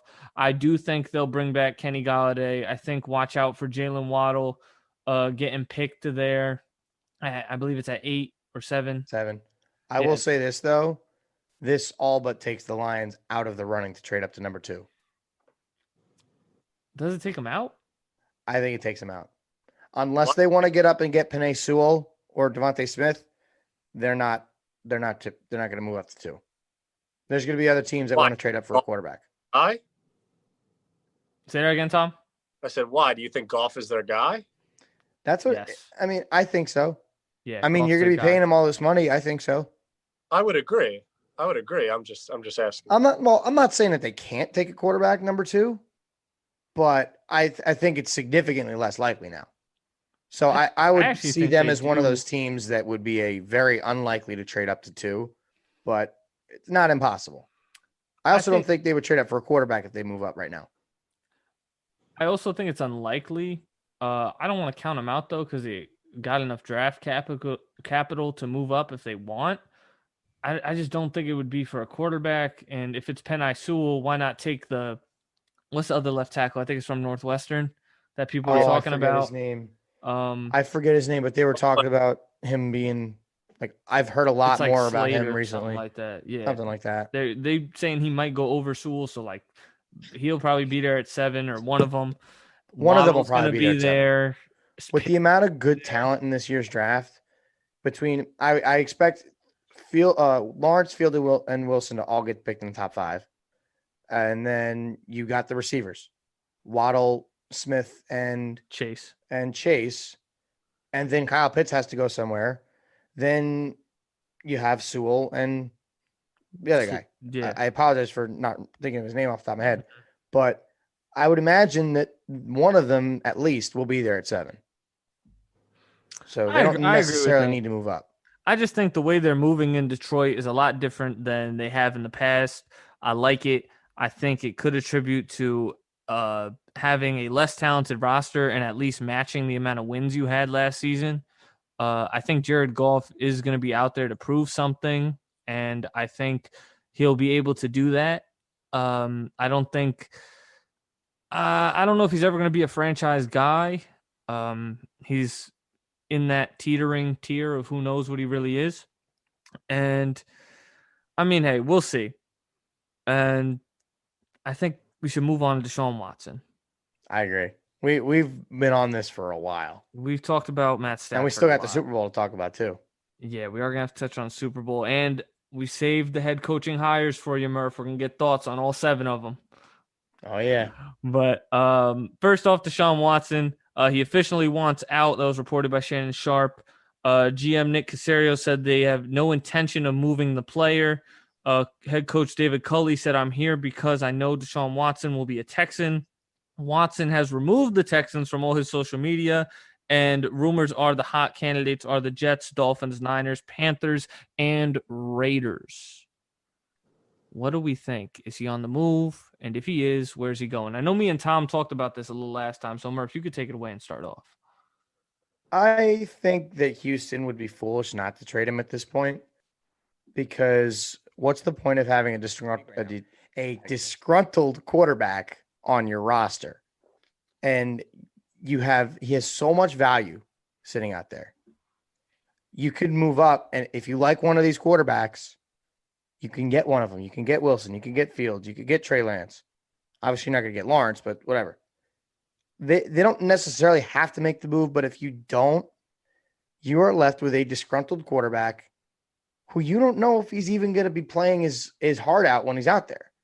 Because if he doesn't want to be there, like, why is he going to give it everything? Because he doesn't want to be there for you. Like, he doesn't want to win for you.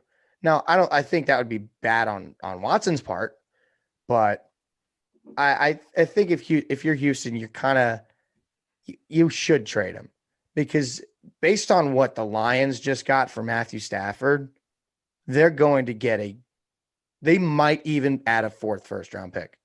Based on that, if Matthew Stafford got Jared Goff and 2 first-round picks, I don't even want to know what Deshaun Watson's going to get.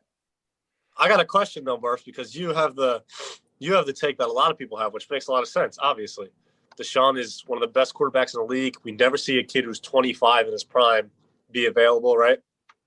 And we see Stafford go for 2 firsts. What team is going to blow up their future with 4 first-round picks and maybe a player and maybe a 3rd to go get Deshaun? So, right, but listen, because there's more to it.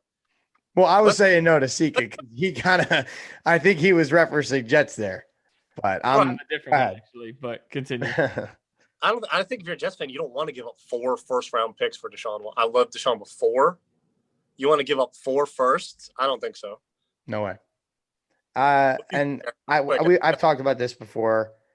My stance on that is if I'm the Jets, I do not make this trade because you're going to be mortgaging your future to get a quarterback who you're going to be paying an absolute ton of money, and you're not built around him to win, which is why I think the Miami Dolphins are the perfect fit. They have good weapons. Their offense is solid. The defense is improving. They are a young team who is building something for success. I like Brian Flores as a coach down there.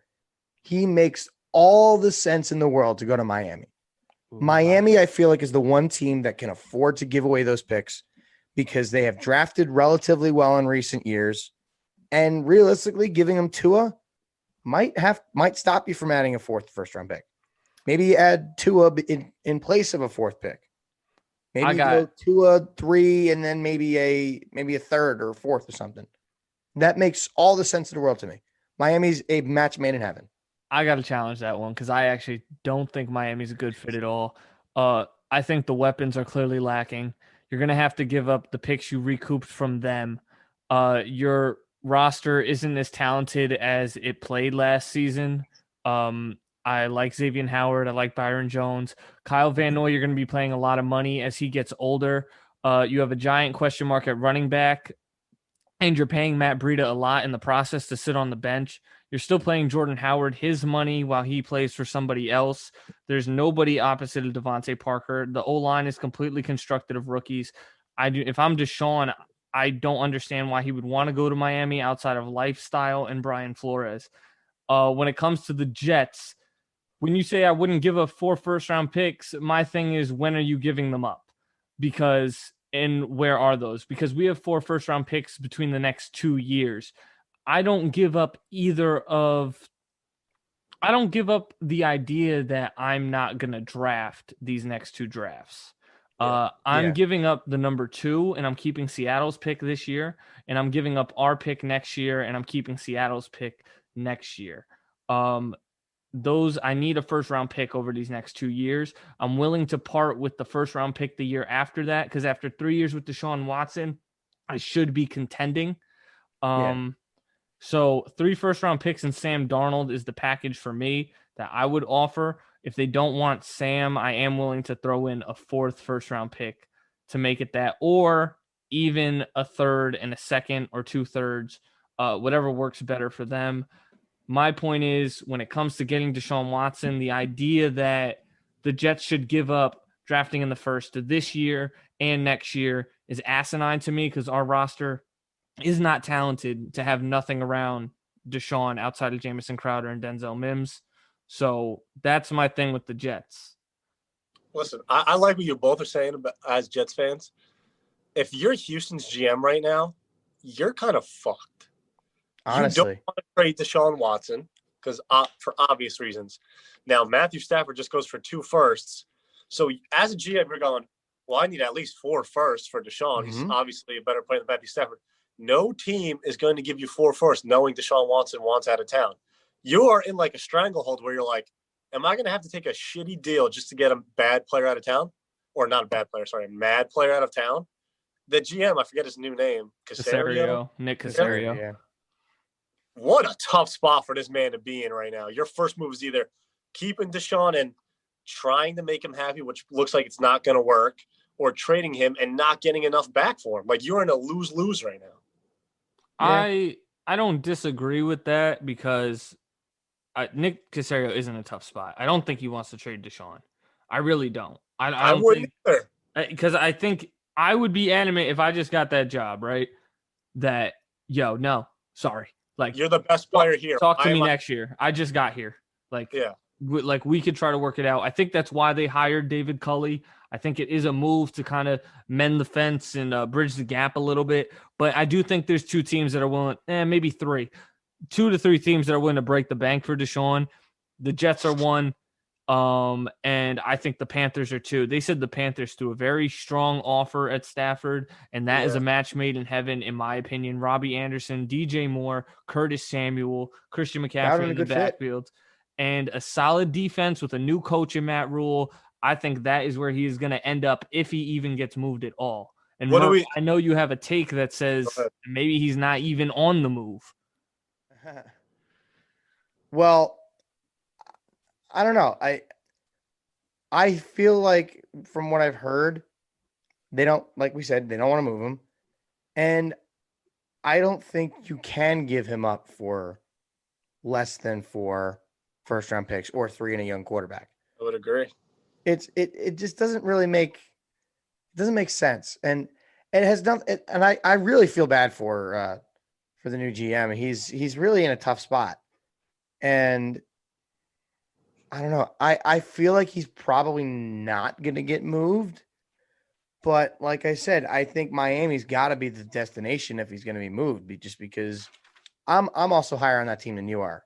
See, so I think that team's got a lot of young talent, and I mean, I like Myles Gaskin for them at running back. I mean, he's not a leader or anything, but he's a solid option for them. So I like him back there. Yes, the O-line is young, but they played relatively well this year. I mean, I would imagine that they could probably find a decent receiver in the second round. Like last year, this receiving class is very deep. So Hey, if we grab a receiver in the second round, you could free agent wide receiver it. There's plenty of wide receivers. That too. I mean, Robinson. I mean, especially if you got Deshaun Juju. Are going to want to go there. Yeah. I mean, if they bring in Deshaun Watson, there's going to be guys lining up. And I think that's any team. Like any team that that gets Deshaun Watson, the wide receiver market's going to start looking at you and saying, "Hey, let me go there." I mean, I think Allen Robinson to Miami would make all the sense in the world if they get him. Do we think the Raiders rumors or anything? I don't believe in those, to be perfectly honest. I mean, yeah, Derek Carr is not that great. I mean, he's probably a below average NFL quarterback, but he's shown flashes where he can be good. But I mean, I think for them, I would not be shocked to see them try to make a move up to somebody to draft one of the quarterbacks. Go ahead, if Justin Fields starts to slip, who knows? Maybe Detroit wants to slide down. Maybe Detroit wants to slide down, and then the Raiders trade up and take him. Who knows? I think there's some substance to it because I don't think Gruden and Derek Carr really get along as much as people make it seem, or they make it seem. But Deshaun has a no trade clause, so he's not going to go to Vegas. I don't think it makes any sense to go to Vegas. What, you're going to go where you have less weapons than you have, an O-line that, yeah, it's better. Definitely a running back, but a defense with a lot of holes and a coach that has had issues with this quarterback in the past. So no, I wouldn't want to go to Vegas. If I'm Deshaun, I'm only going to San Francisco, New Orleans, New York. He said Miami, so I'll throw Miami in there no matter how I feel. In Carolina, I think those are the 5 teams. If he ends up anywhere else outside of there, I'm shocked. I mean, you could say the same thing about Stafford, and he ended up on the Rams.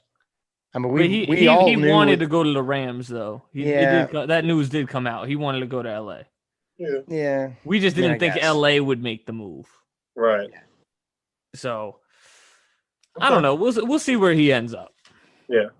A lot of time for that. Yeah, definitely. Next, all the coaches have been hired. Murph, I know we've tried to talk about this in the past, but we're going to go down coach by coach, all 7, what we think. And I got some grades for them. So I'll lead off. First, we're going to go with Urban Meyer. Obviously, his first time coaching in the NFL. He had a say in the GM hiring of Trent Baalke.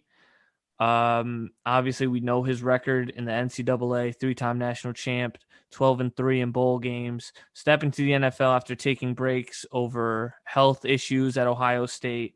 And I actually give this a B+. I'm starting to like it more and more. So how does everybody else feel about Urban Meyer to Jacksonville? If I had to give it a grade, I'd say a C for all the reasons I've said in the past. A C? He is a smart football mind, but we know there's concerns. There's health problems. He's older. I just don't love the hiring. I think it's a C. I don't think it's going to work out well for them. I would have went with a young upstart offensive mind to go with. You're going to be new flashy number 1 pick in Trevor Lawrence. Eric Bieniemy would have been nice, maybe. An old Urban Meyer, I know it makes sense with the Florida ties. It's a flashy hire. But to me, the flashy hires never work out. But True. I mean, We'll look see. at John Gruden with the Raiders. Murph, go ahead. I was torn with this one. I mean, I'm somewhat partial to him being a former Florida coach that won 2 national championships down there. He won a national title at Ohio State. But we've also seen that college coaches going to the NFL doesn't always work. So I'm going to go with a solid B. I mean, I think it made sense to go get somebody that you know is an established coach.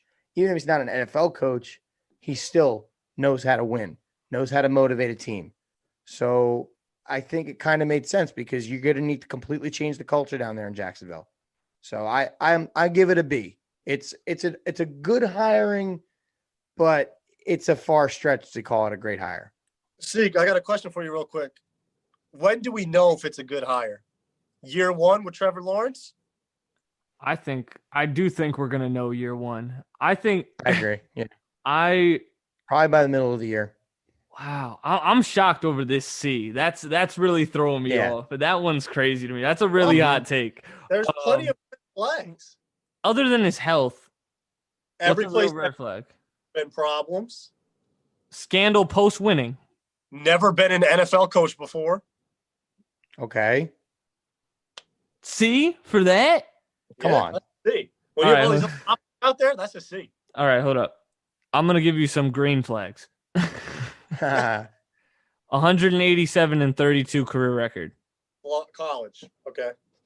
12-3 in bowl games between Bowling Green, Utah, Ohio State, and Florida. Okay. Close relationship with owner Shad Khan right now. And I watched the whole press conference. It's something I did on all of them. He says people he's been in communication with since taking the job daily to understand the NFL. Jimmy Johnson, who is probably the best college coach to go to the NFL. Okay. And Bill Belichick. On his staff, he has introduced Darryl Bavell, who was the Lions interim head coach and offensive coordinator last year. He has worked with Brett Favre, Russell Wilson, and Matt Stafford. He brought in defensive coordinator from the Ravens, their D-line coach, Joe Cullen, and he brought in Charlie Strong to be his assistant head coach. That looks like a good staff to me. He seems very focused on being on the next level. I'm not going to lie, the dude looks motivated. And out of all these coaches, he looks like the best coach in the room. I'm happy you think that these phone calls mean a lot. When he gets in that locker room and has to command men and not his college boys, then we'll see if it works Urban out. Meyer goes into a locker room. You're not listening, no matter what your age is. You're listening to your head coach. But let's see until the middle of the year where they're like, But we're not going to talk about him like he's Bill O'Brien coming from Penn State, okay? We're going to put some respect on Urban Meyer's name. That's what I'm saying. Urban Meyer has 3 national championships to his name. He has completely rebuilt 3 college football programs from the ground up. Granted, recruiting well, but that can also play a part into free agency. Jaguars have more cap space than any team in football. They have Trevor Lawrence coming in to play quarterback next year, barring anything crazy. Who's not going to want to play for him? He's going to recruit guys well to make Jacksonville. He won't recruit guys to Jacksonville? Come on. Jacksonville. Come on. He's not recruiting anybody to Jacksonville. Recruiting? This isn't college, bro. Grown men aren't. People don't get recruited places? Time out. Didn't Deshaun Watson said the Jets are number 1 on his list because Robert Saleh is the head coach of the New York Jets? That's fine. Yes. That's not So isn't that recruiting players? He's not recruiting them. How is that not recruiting a player? If he likes the head coach and I'm the head coach, he likes me and he wants to come to my team now. How is that not recruiting players? Urban's not going to go, hey, I want Allen Robinson. You come over here. We're going to be real. No, nobody's listening If to he that. doesn't have a connection with Allen Robinson, of course not. But I'll tell you something. Marcus May just had a really good year. And while I don't want to lose him, he's a free agent that played at Florida. You have guys from Ohio State. If Zeke Elliott's on the block and they're willing to move James Robinson for him, obviously it's unlikely, but who says he doesn't end up there? I think y'all are crazy to think people are going to go to Jacksonville because Urban Meyer's there. It's Florida. It's no state income tax. Miami's the much better destination. I get to play with Trevor Miami Lawrence. doesn't have as much cap space as Jacksonville does. Jacksonville still has some okay weapons. They do. They don't have to give anything up for the number 1 pick. They are taking the best quarterback to come out of college football since Peyton Manning. Andrew Luck. I think he's better than Andrew Luck. No, I think I don't want to say that yet. Andrew Luck also never won a national championship. Andrew Luck was at Stanford. Come on. Well, okay. Okay. Okay. But let's be honest. Before Trevor Lawrence, Clemson had Deshaun Watson. really only there for 1 year. It was the year they won with Deshaun Watson. Taj Boyd had him going though. I'm not trying to give Taj Boyd a lot of credit, but Clemson did get don't on the get me map wrong. when that. Don't get me wrong. Clemson was on the come up. Clemson was getting better. Yeah. And they go win the national championship with Deshaun Watson. But then Trevor Lawrence steps in and takes that program to a completely different level. He did not lose a regular season game in his entire career.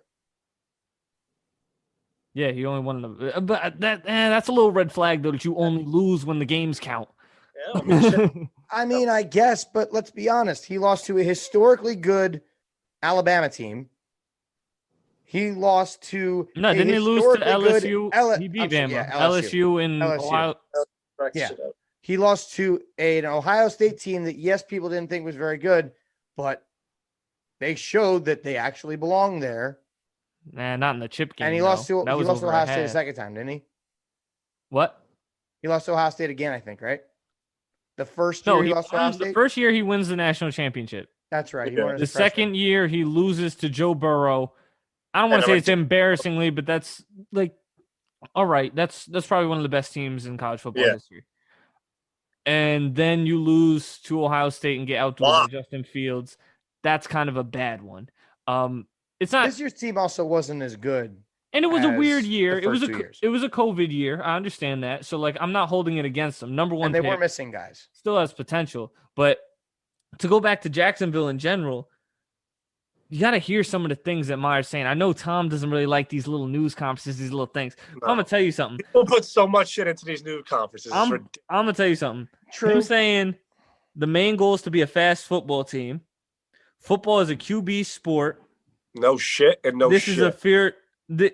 His goal is to go from point A to point B in the sense of every play is going to have a 4 to 6 mentality of the ball's going to come out quick. So to me, that tells me something that this dude, the red flag to me is college coach to the NFL, college QB to the NFL. We've never seen that at the same time. That's a red flag to me. I understand that. That's why I'm giving it like an 8.5 out of 10. You feel me? Yeah. But wild. With that being said, he says he blames coaches before players. He's got a fearlessness to him. I think Jacksonville being a young team, because you're talking about going to NFL guys. Who are the best players on this Jacksonville team? Josh Allen, 2 years in the league. Yeah. James Robinson, rookie in the league last year. Laviska Shenault, DJ Shark. All young guys. Young and CJ Henderson. Like, we're talking about very young. Miles Jack is probably the oldest out of all those. And how old is Miles Jack really? He's like 27, maybe. Joe Schobert, maybe. Like, he's not taking the old Blake Bortles Jaguars and coming in here. No. He's getting. Let's remember, though, this Jaguars team was in the AFC Championship game 3 years ago. I know it's a completely different team now, but at the same time, they've been there relatively recently. Miles Jack was on that team, so he could probably bring that over. He can bring some wisdom, but hey, they're a team with my Colts that are going to benefit with Deshaun Watson getting out of the division. Oh, that's why you're hating, because they're in division. I see what you did there. Here we go. Here we go. I love how you guys are praising. How many games do you expect them to win? Their Jaguars team, like they're up to something right now. How many games do you expect them to win? Who? The Jaguars? Yeah. Let's see. 5, maybe 4, 5. I was I going to think say they can get 5. 6. I think they can get 6. I was going to say 5, but isn't that a better coaching hire than a C if I went from 1 win to 5 wins? Well, I think any coach are going to have an increase when you have Trevor Lawrence coming in. Well, true, but at the same If time, the Jets kept you need Adam somebody Gase to develop and him. if the Jets kept Adam Gase and we got Trevor Lawrence, our wins weren't going up. Guarantee that one. No. Well, No. okay, yeah. You have the worst coach ever. Who was losing his fucking mind. Well, can't be any coach then. All right, move on to the next one. Next one, obviously, Murph might need to lead this one off because it is Robert Saleh, the Jets' new head coach, San Francisco 49ers defensive coordinator from 2017 to 2020, Jags linebacker coach 2014-2016, Seattle defensive quality control coach 2011-2013, 0 head coaching experience. Very professional guy. What are our thoughts? Like I said previously, at the time they hired him, I did not know very much about him. So I had to do my homework. And learning about what I have, and also the fact that he's bringing in Mike LaFleur to be the offensive coordinator, I think he's done a good job surrounding himself with experienced guys and bringing in a mentality of they're not like it's going to be full send, basically. All gas, no break. All gas, no break. I don't know why I couldn't think of what he said in the press conference, but that mentality is going to be really important because I kind of like that we went defensive mind here. As much as I would have liked Joe Brady, I mean, we know that was my first choice, but I think it made a lot of sense. I think it's a good hire. It's gotten praise around the league. It sounds like there's going to be some free agents that want to come to the Jets because of Robert Saleh. Recruiting, Tom, just so you know. But yeah. you know, I mean, we already know Richard Sherman might want to come to the Jets now. I mean, he's a free agent. He loves Robert Saleh. He was one of the first people to come out and say it's a great hire. You guys got a good one out there. Y'all want Richard Sherman? I would not be surprised to see Richard Sherman in green next year. I'd prefer Richard Sherman to be my corners coach. I mean, let's be honest. He's better than anything they have right now. Yeah, that's true. I mean, Brian Poole. I mean, we Bryce had Hall. Pierre Desir. Pierre Desir, like Bryce Hall. terrible. Bryce Hall's nice. He's okay. But I'm gonna give the hire. I don't want to go A. I'm gonna go A-. Mostly just because he's a young guy with a lot of praise coming from around the league. He's a guy that a lot of people are high on. And he's a guy that wants to completely change the culture. He wants to be incredibly aggressive, and that's something that I think the Jets have lacked in recent years. So I give it an A-. I think it's a little bit of a stretch to go A. I didn't give my grade. I also give this one a B+, 8.5 out of 10. Just the 0 head coaching experience, kind of, you know. It's worrisome, but then again, let's be honest. What coach has had how many of these new coaches have been head coaches before at the NFL level? Oh, 1. Exactly. And not even exactly like interim style. So I get that. That's a good point. So I don't even know if I can count that. So if you don't count that, none have been head coaches. I'm going to give it the same thing as Murph, A-. Everyone praises him. Defensive mind. They say great communicator, great relationships with his players. Seems like the best hire to me of the offseason out of the coaches. I'm going to give it A-. That's fair. I tie it with Urban Meyer just because I know how good of a coach he is. But I have no problem. I'll bump him up to an A- if y'all want. I have no problem with that. Yeah, we can fire that up. Across the board, man. Yeah, you feel me? Noting the fact Mike LaFleur is going to be the OC is important. His coaching inspirations are Pete Carroll, Gus Bradley, and Kyle Shanahan. I like those though. I like those. I would names. say if he can bring any of what those three have done throughout their careers, I think would be okay. I like that. He also said coaching in the NFL it's not just a business. It's a personal investment in people, and his goal is to get guys paid as much as possible. That's I love amazing. that. I love that. The next hire we have Arthur Smith to the Atlanta Falcons, Tennessee Titans OC 2019 and 2020. And he has been in Tennessee through 3 coaching regimes since 2011. He was their tight ends coach and their assistant tight ends coach from 15 to 18 and 14 and 15. He also has 0 head coaching experience.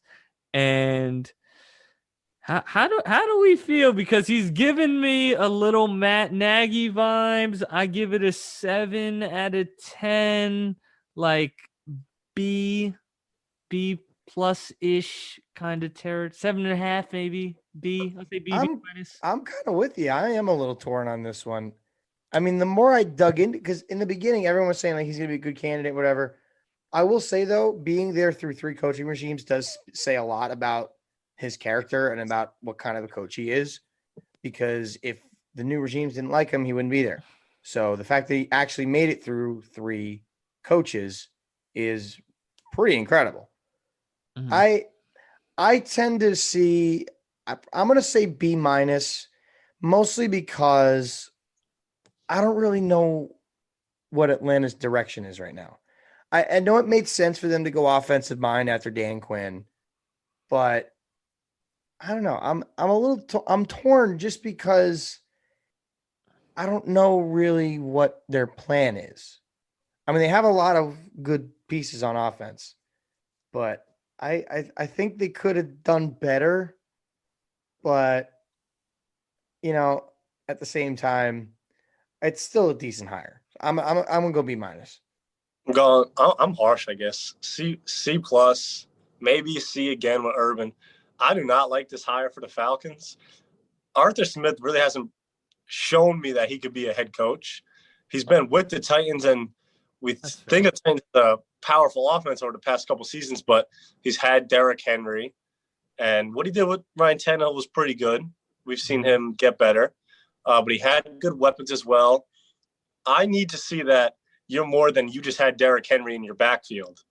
I need to see, and when we saw Derrick Henry get stopped, now basically he was their whole offense. I get that. When we see Henry got stopped, that offense looked like shit.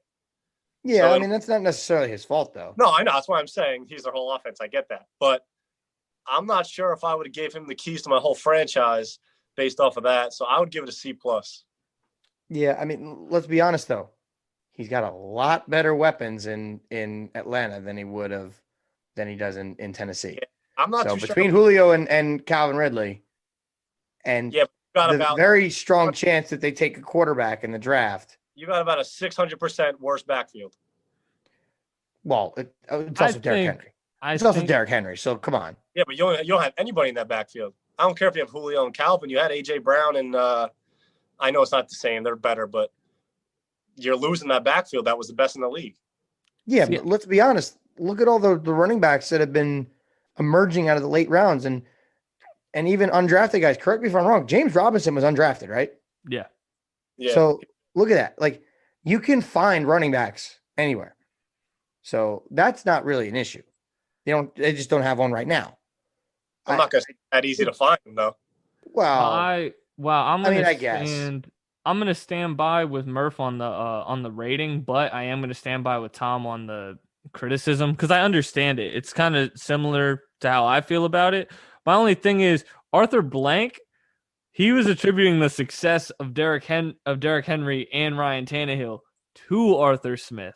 So that's how they feel about him. I don't agree with that because even Arthur Smith said in the press conference, it was kind of easy with Derrick because it's like having Shaq in his prime. You give the big fella the rock and you move forward.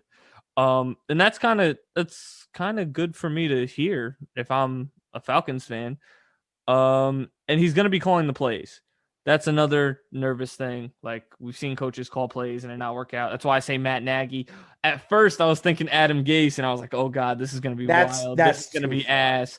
Like, but that's too far. He made up for it later. Like at the beginning of the press conference, he looked a little odd. I don't know, maybe it was because the other thing, but he's one of those guys I think we got to see. And when it comes to the running backs, why can't they trade to the late first and get Najee Harris or Travis Etienne?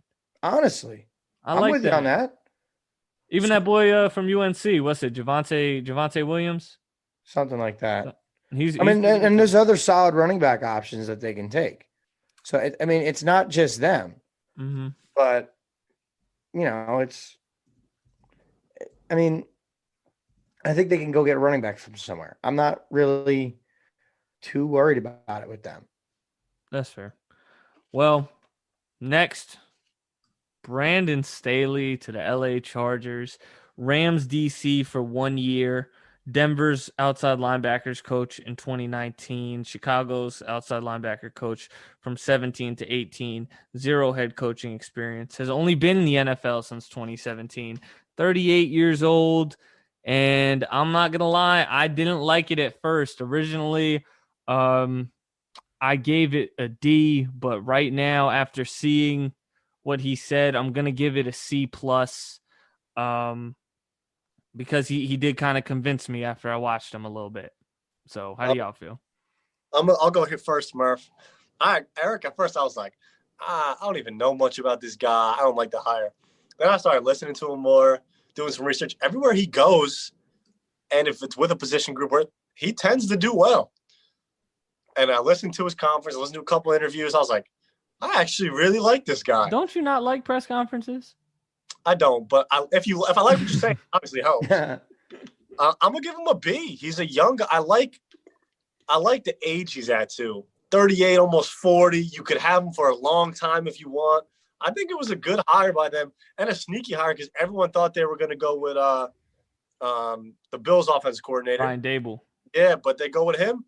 And the one time, listen, he was the Rams defensive coordinator, best in the league. Obviously, they have Donald and Ramsey, but I'm gonna give him credit. I think it was a good hire. I'm gonna give it a B. You have him over Urban Meyer? Yeah, fact. Murph, you handle that. Murph, you handle that. You handle that. Get out of here. Honestly, come on. What? Come on, man. I'm gonna pull that card. Come on, man. You cannot tell me that is a better hire than Urban Meyer. Come on. And for that team and that organization, it is 100%. Listen, I want to get your assessment, Murph, but I do have to say something. Yeah. Staley, you realize I said he's been in the league for 3 years, right? Since 2017. Uh-huh. We're talking about everywhere he goes, he's seen success, right? Uh-huh. In Chicago, they traded for Khalil Mack when he got there. He had Von Miller and Bradley Chubb in 2019, and he had Aaron Donald and Jalen Ramsey last year. He is a former quarterback coaching defense. Which he said, me being a former quarterback has helped me immensely coaching defense because I know exactly what I believe that too. But this idea that he's stamped as a coordinator, I don't want to say that, let alone the head coaching part. To put it over, he had one time as a coordinator, and it was the best side of the football in the league. Oh my god! What does that mean? It's 1 year. So my man's shooting at 100%. 1 year with a lot of good players. When you're a coach and you get a really good team. All right, let me ask you a question. Remember back when LeBron was on the Cavs the second time? They brought who was the guy they brought in? David Blatt. Yes, from overseas. Never coached the NBA in his life. Yeah. It didn't matter who the coach was, that team was going to be good. It did not matter. This is one of those situations with Staley where he had a whole lot of good players. That defense was going to be good no matter who the defensive coordinator was. I don't care. Now, as for the hire, I think it makes sense. If I was San Diego, if I was the Chargers, I still say San Diego all the time. They make more sense down there. A lot of people do. I know. It would have made more sense to me for them to go with an offensive mind, being that you have a quarterback that you just drafted. You saw a lot of good signs from. So I know I wanted Joe Brady in the Jets, but I think Joe Brady to the Chargers would have made a lot of sense to work with Justin Herbert. That would have made a lot of sense. I got a question. Why every time there's a team has a good quarterback, they always want to go offensive coordinator? Oh, we got Herbert. We got to go offense. Why? Well, why do you have quarterback? Because you got a good quarterback. They did go quarterback. Yeah. What? We just said he's a quarterback to coach his defense, so they did go quarterback. Okay. In theory, yes. Technically, but that's not what you're saying when you just said that. Yeah. You're saying wanted them to go offense, but they went defense. I would have preferred Brian Dable. I understand, obviously, for the reasons, Herbert, Josh Allen, so many connections. This stuff works with him. You're better than him. Let's see this collaborative effort. I see that. And I like this guy. I don't want to come across that I don't like him because he did prove to me in that press conference that, hey, yo, he does look like a good candidate. Like coming off of this, I could see why he interviewed well. He's very professional, very articulate. He doesn't seem in over his head, kind of like he might be, he might not, but he seems beyond his years. That's a better way to put it. My thing is, Tom, you watched it, right? Mm-hmm. He looks like a very nice guy, right? Very, very nice guy. Yeah. We've had some coaches I know in past that were very nice guys, but we didn't really take seriously when they were talking to us about stuff, right? It's true. Mm-hmm. I could see him being that guy if it doesn't work out. I don't think. Because I can see him walking up to Joey Bosa and be like, hey, Joe, I need you to come off this way. And he can be right, but looking like, hey, bro, like, shut the fuck up. Mm-hmm. Like, go stand over there. Hey, you know what he's going to tell Bosa? Yeah, I just got done coaching Aaron Donald, the #1 defense. You should probably listen to me.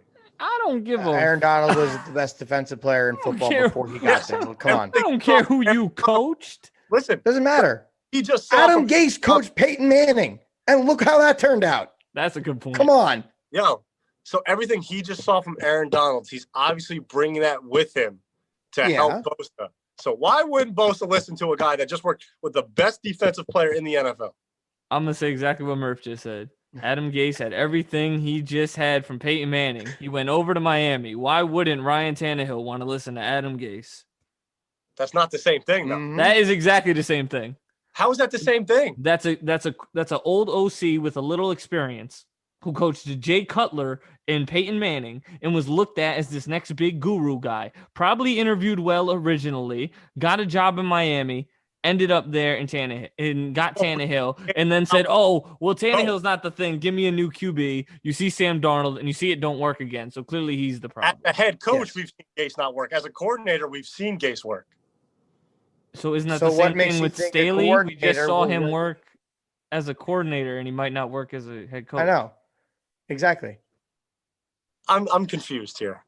You talked in circles. It's okay. Oh, No. You came around to the original point. You're getting it wrong. How are we getting it wrong? Why would Bosa listen just because he was a coordinator if you worked with Aaron Donald? I'm not talking about who he worked with. I'm saying how you come across. Yeah.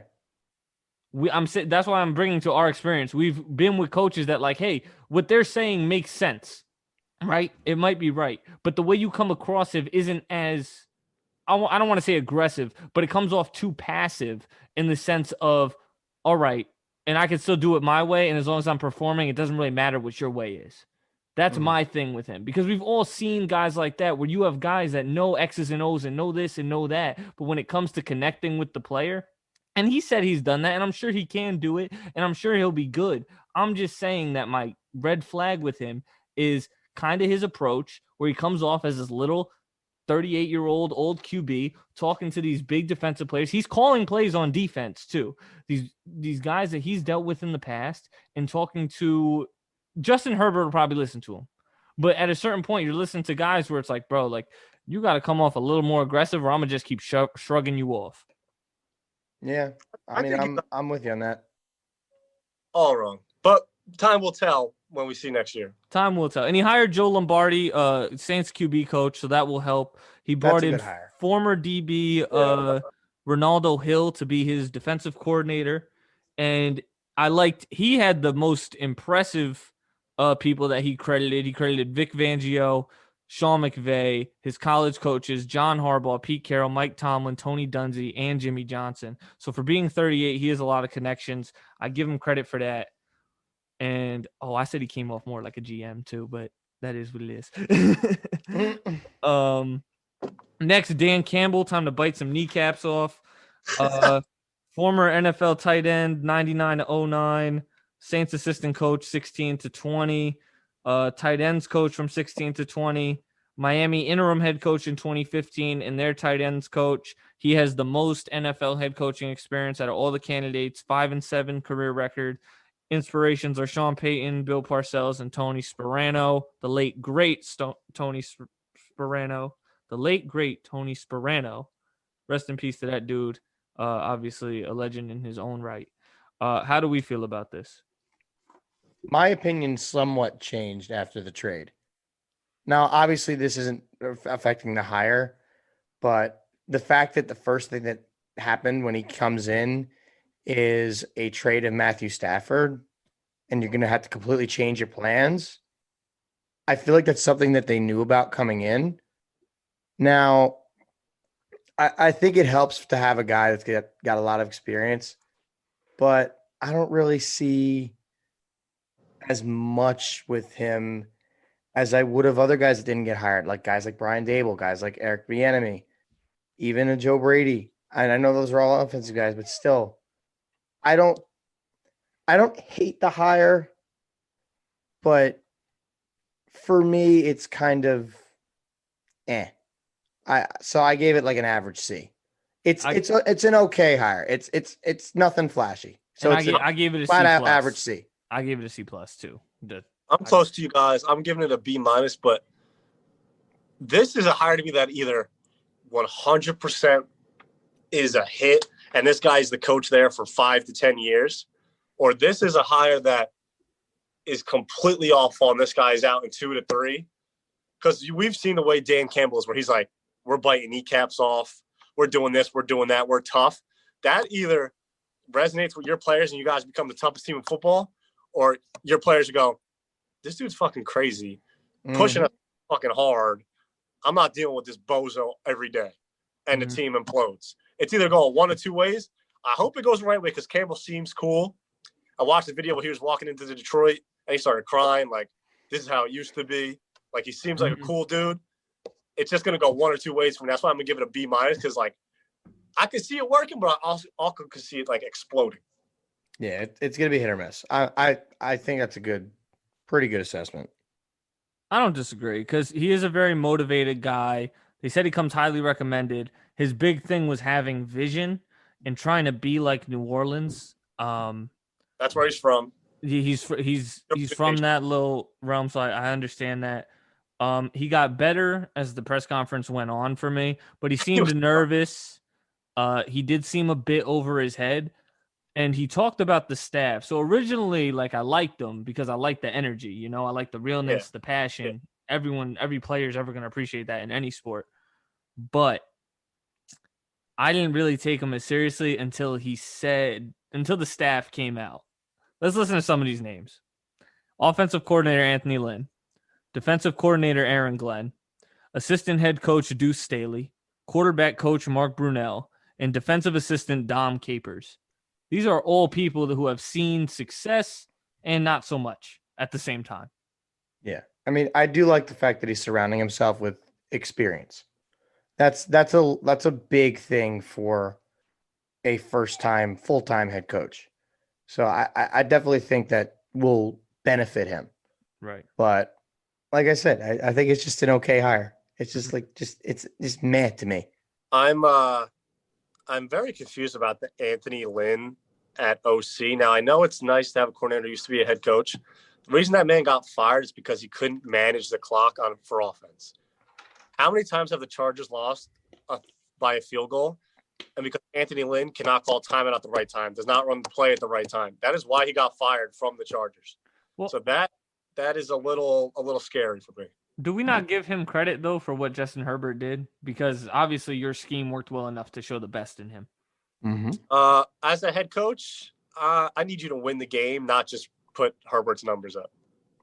I understand that, but you were originally going out there with Tyrod Taylor. So you Herbert have to change. You had to change on the fly because the doctor punctured his lung. Yeah, I know. And then the dude went out and threw for 300, and you almost beat the Chiefs. Mm-hmm. And he's not the one calling the timeouts anymore. It's gonna be yeah. And he's a weird dude. He's a little out there. He might not be the brightest. He might not be the best individual coach, but he seems like he's surrounding himself with enough talent where he's going to understand where he can improve. And he looks tied to this GM who's already making good moves. Yeah, that's true. He is tied to him, it looks like. So, I don't know. I get what you're saying, but the staff surrounding might be better than the coach, and that might lead to success. Sometimes it's all it takes. It's a good supporting cast is just as good as a good coach. 100%. Now, oh boy, it's time to have a field day. Nick Sirianni, head coach of the Philadelphia Eagles. Indianapolis Colts OC 2018 to 2020. Chargers wide receiver coach 16 and 17. Their QB coach in 14 and 15. Zero head coaching experience. He did not call any plays in Indianapolis. And I give this an F. An F minus if possible. Come on, Eric. This dude is a clown from what I see. Now he could You're basing it all off a press conference. he can prove me wrong, but he said a whole lot of nothing. You want to hear? We've talked about a lot of guys' head coaching inspirations, right? Yeah. You want to hear Nick's? Oh Jesus. Frank Reich, obviously, because that's his little butt buddy over there. Anthony Lynn, who we just talked about seeing no success as a head coach. Okay. Todd Haley, who hasn't seen any success as a head coach. Romeo Crennel, who didn't see much success as a head coach. Brian Dable, who isn't even a head coach yet. And Ken Wisenhunt. Oh, boy. You are really emulating after some big dogs here, Nicky boy. This man is food for Philly. I want to know what y'all think. I think Doug Peterson is somewhere laughing right now. Murph, let me go first because I was gonna say you should go first because he's a indie guy. Colts OC. I like what he did for our offense. His schemes and everything are good. Philip Rivers just missed some receivers that we could have had big plays and shit like that. Anyway, he was a good OC for us. Now the press conference, Eric, was rough.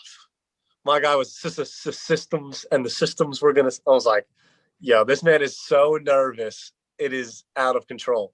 But that's just what it was. He was nervous. I don't think he's not a smart mind. If you look at what we did with Indy with the offense, we're not super talented, and we had a good offense. So I think he's got some intelligence. Obviously needs to work on his speaking, and that's a lot of being a head coach. But I don't want to throw him under the bus yet and say an F.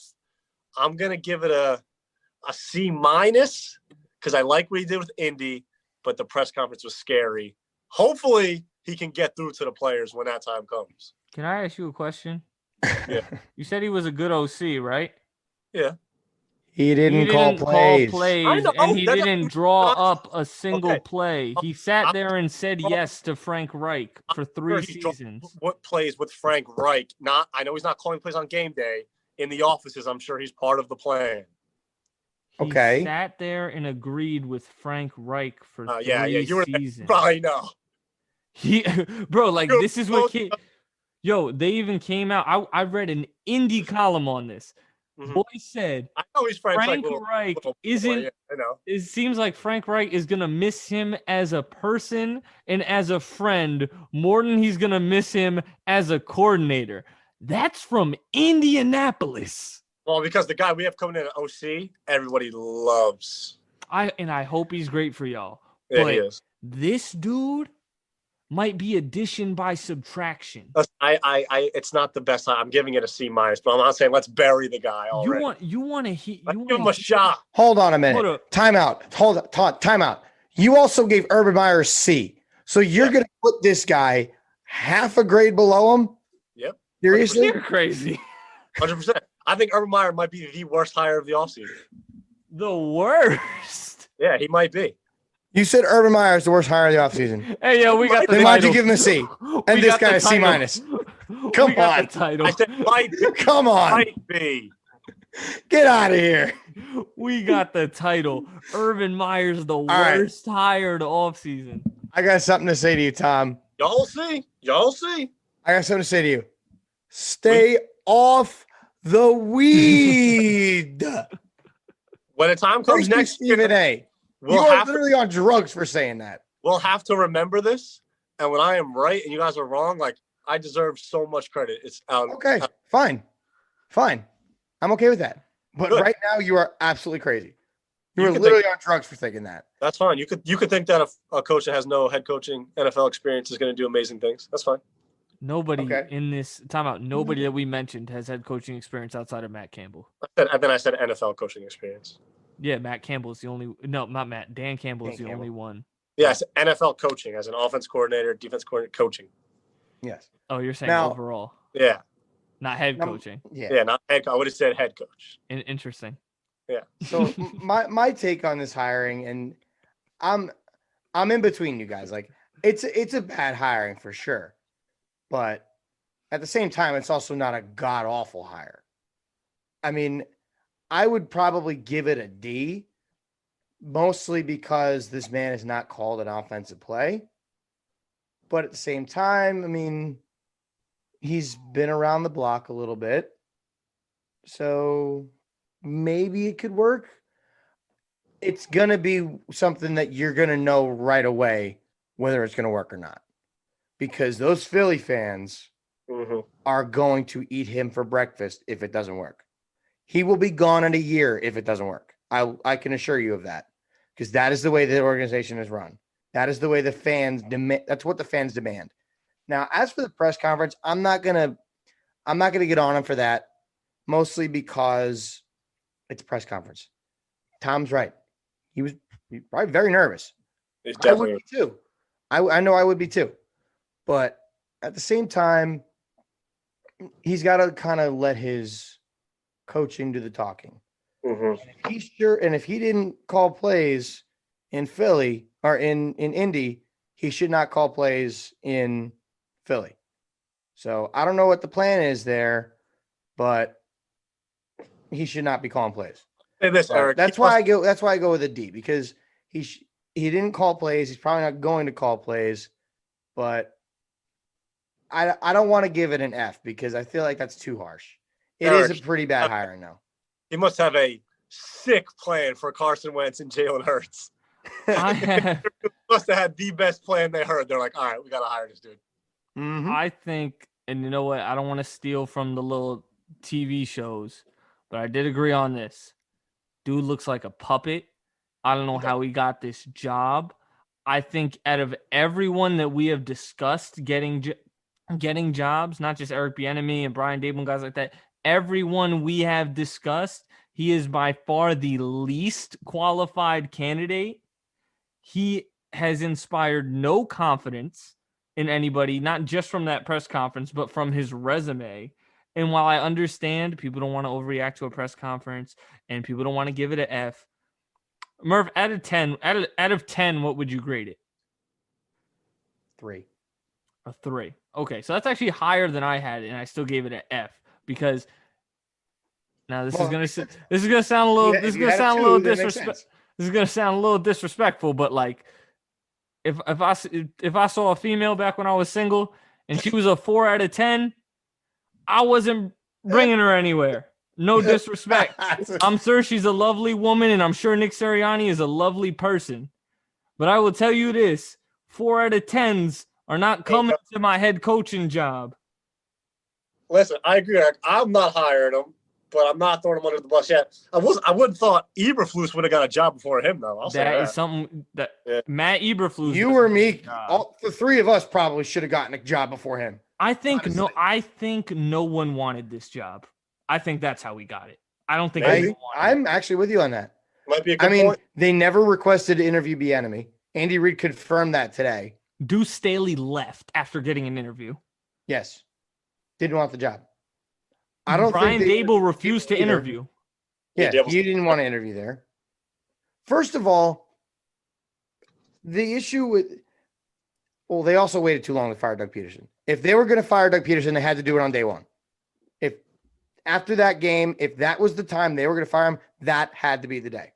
So for starters, they waited too long. Second of all, I don't know if that whole debacle in week 17 against Washington should have been the thing that costed Doug Peterson his job, because he won you a freaking Super Bowl with a backup quarterback who you had to completely change the offense for said quarterback. That itself should have carried some weight. Now, would I have fired Doug Peterson after what happened in week 17? Probably. But you got to do it right away. You can't wait this long. You waited a week and a half to fire this man, and you had no plan. So I'm not surprised that Dable didn't want to get interviewed. They never requested for Bieniemy. Guys were leaving the interview not even wanting the job. They it was a horrible job all around by them. Yeah, I would. They would be in better shape with Doug Peterson was still their coach this year. I would have rather them got Adam Gase. Honestly, I would have felt better. I'll tell you this I dude might have looks given like that like a train D+. wreck. This dude looks like a train wreck. You and your little C- over here. Get out of here. If freaking Urban bro. Meyer's a C, get out of here with that C-. Y'all were If above Urban money. Meyer is a C, this man should be an F to you. When F y'all bowing or down Q or something. Sorry, all right. Relax. I'm so fired up, but next coach who I actually terrible take. I'm sorry. The next coach who I actually feel would have been perfect for the Eagles job after I've seen what he's about. David Culley goes to the Houston Texans. Ravens assistant coach, wide receiver coach, and passing game coordinator, 2019-2020. He's been around the block. He's been Kansas City's assistant. He was on Andy Reid's first coaching staff, like ever. Like he's been around for a minute. He's been in this game for 40 plus years. Strong connections to Andy Reid, John Harbaugh, Steve Spagnuolo, Sean McDermott, and Jimmy Johnson, as well as Bill Parcells. Bill Parcells recruited him in college in the 70s. And I mean, first, I want to give him his flowers, finally getting an NFL head coaching job, being a obviously very aged candidate. Shout out to him. But I give this a C-, a C. I like him, but he seems a little over his head. And I don't want to say like over his head in the sense of he can't get the job done. He just seems like a very great college coach, and I don't know how he will be in the NFL. I'm with you on that. I mean, I don't so much think my grade is based on him personally. I think my grade is more so the candidates they missed out on. Now, we all know that Deshaun Watson likes Robert Saleh. Right. You know that. You didn't even interview him. I mean, that's baffling to me. If you want to keep Deshaun Watson a quarterback, you should have at least given the guy an interview. If you don't like him, then whatever. I think by the way, my grade here is a D+. And like I said, I don't think it has anything. It's nothing against him because I think he's a guy who's qualified for the job. I mean, he's been, like you said, he's been around the block. He's been with some good coaches in the past. But the fact of the matter is they missed out on so many good candidates. They never even got close with Dable or Bieniemy or Brady or Saleh or any of these guys. So my grade is more so based on the lack of, what's the word I'm looking for? The lack of, I don't even know what I'm looking for, but the poor way that they conducted their head coaching search. So I'm sorry to David Culley for this grade. It's not you. It really isn't. It is the way that the coaching search was run. I can't even give this guy a grade because he's not going to be the coach in 2 years, and I'm going to stamp it. It's so obvious that they interviewed Josh McCown, and they really liked what McCown did, but he has no coaching experience, like at all, obviously being he just played, 2 years ago? Mm-hmm. He's just a coach. He was a backup last year. He's just a head coach in place for now. They want to get McCown head coaching experience or just coaching experience, I mean. And then they're going to replace Culley with Josh McCown. I've heard that plenty of times by a couple different things. And I 100% agree. Why else would you hire him instead of all these other candidates like Bieniemy if you really want to keep Watson? So that's what I think is going to happen. So I don't even think it's not even a hire because he's not even going to be your coach in a few years. I feel bad for the guy. That's an interesting take. He's going to take so much heat. I've heard it by plenty of different people. That's just that's an interesting take because I didn't think about it that way. They love him. They just don't think he can be a coach yet because he hasn't coached yet. So they're going to get him some experience, and then they're going to put him in when their team is a little bit better, not such dysfunctional as they are now. Because that's the interesting thing about the staff that Lovie Smith is going to be DC. They're going to keep Tim Kelly as the OC per Deshaun's request. Pep Hamilton's going to be the QB coach, and Josh McCown is going to be on the staff, but they have not determined a role for him yet. Yeah, I've heard that from who are very smart in the NFL, that obviously are us, and that's what they think is going to happen. I tend to agree with that. All right, my question to you guys would be, if that's the case, if they want McCown, why wouldn't you just make him the head coach and then surround him with incredibly experienced people? Like, go get. I know he wasn't all that great in Cincinnati, but go bring Marvin Lewis onto your staff, who's been a head coach for over a decade.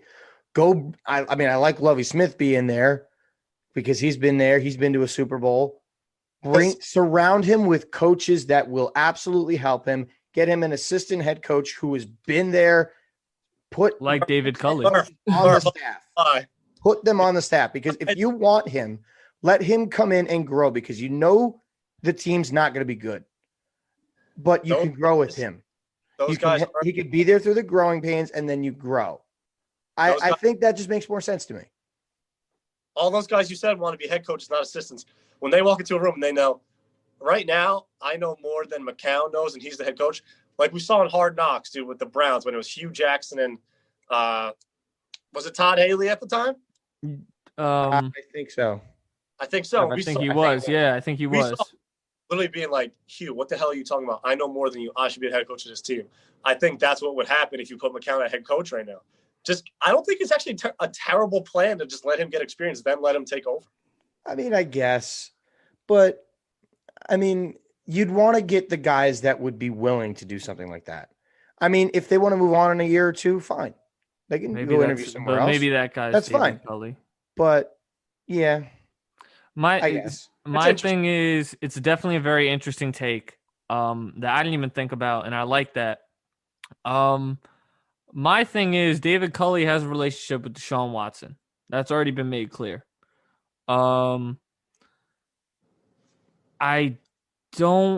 agree with Murph too, though. The way they approached this, they were the first opening. They fired Bill O'Brien before anybody did anything.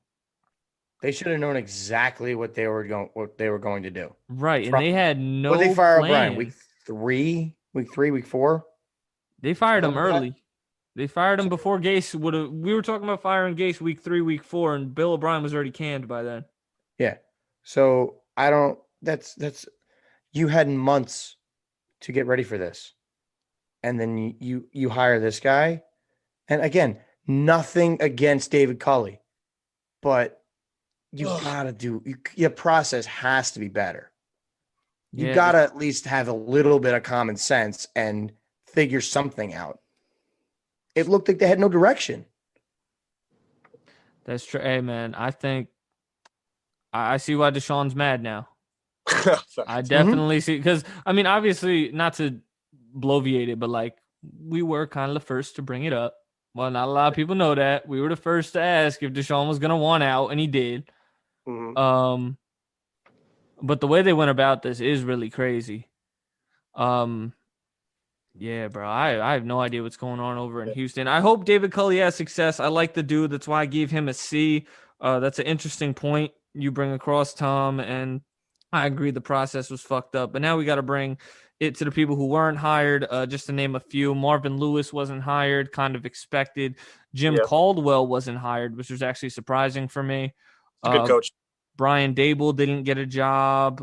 Matt Eberflus didn't get a job. Doug Peterson didn't get a job. And he plans on sitting the year. So we're going to see what happens with him. Leslie Frazier didn't get this job. He would have been an interesting candidate too. And most importantly, the only one that has a real question over his head, Eric Bieniemy, doesn't get a job yet again. Now, I don't want to say the obvious things of, hey, we have a minority hiring problem, which, you know, I do think is relevant, because there are only 2-3 black coaches in the NFL. Robert Saleh becomes the first Muslim coach in the NFL.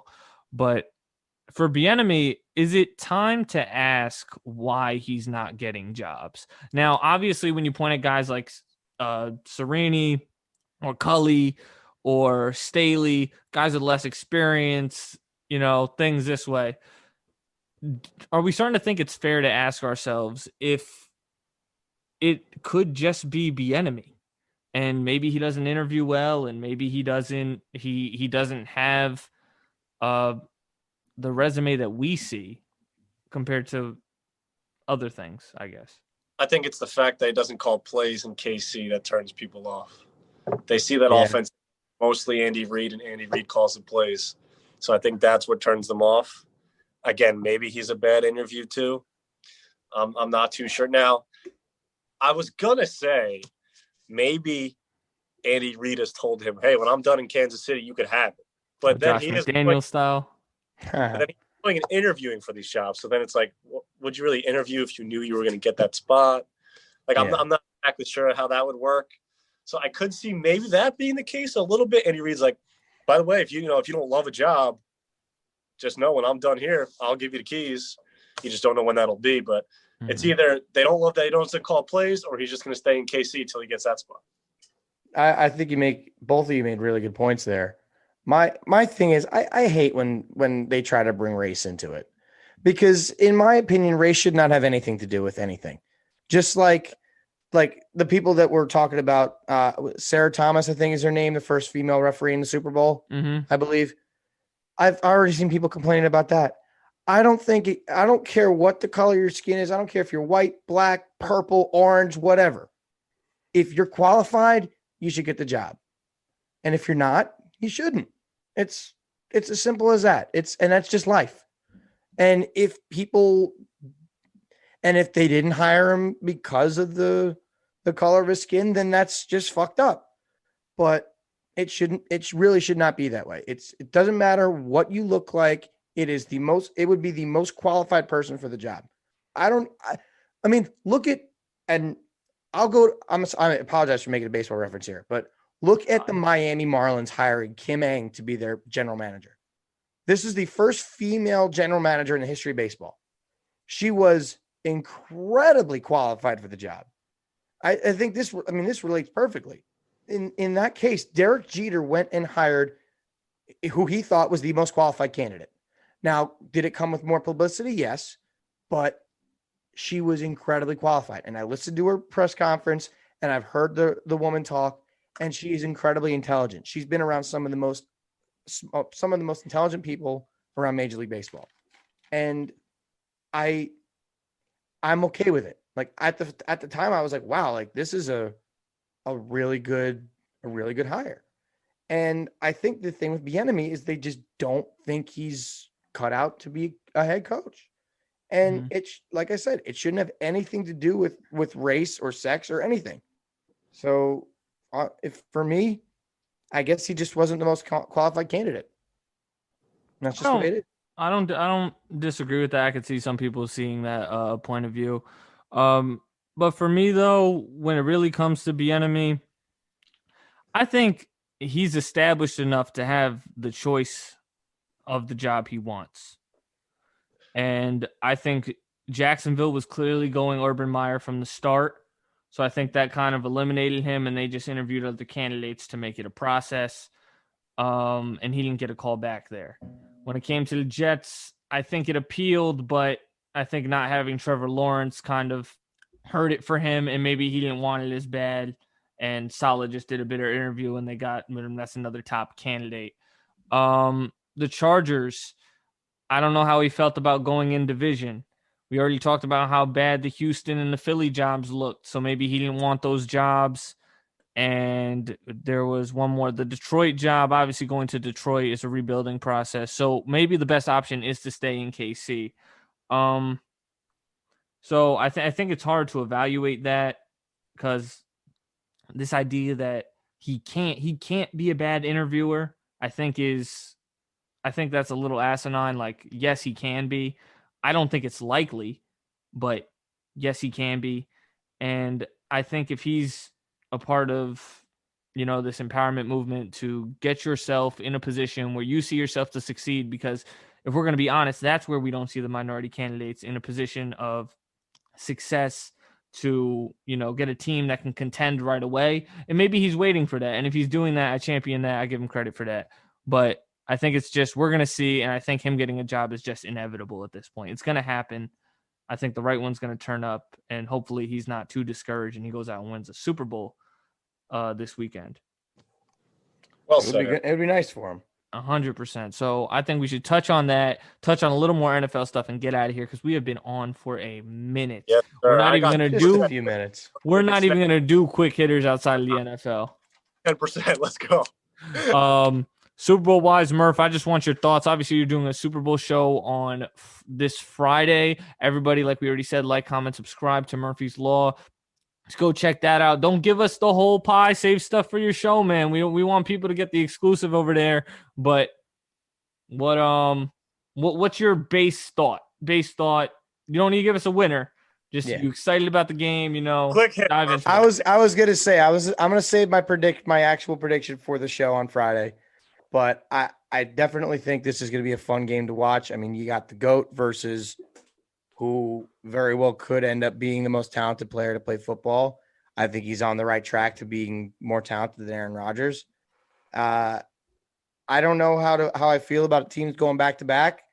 I mean, it hasn't happened since the Patriots did it back when who across the field was quarterbacking that team.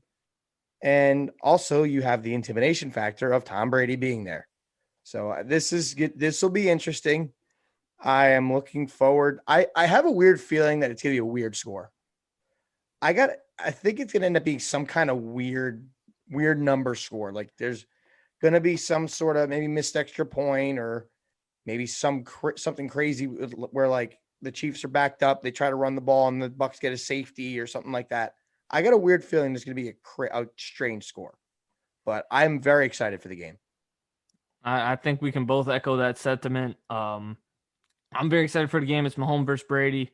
Tom and I will probably try to come back and give you one more with our predictions and stuff. Yeah.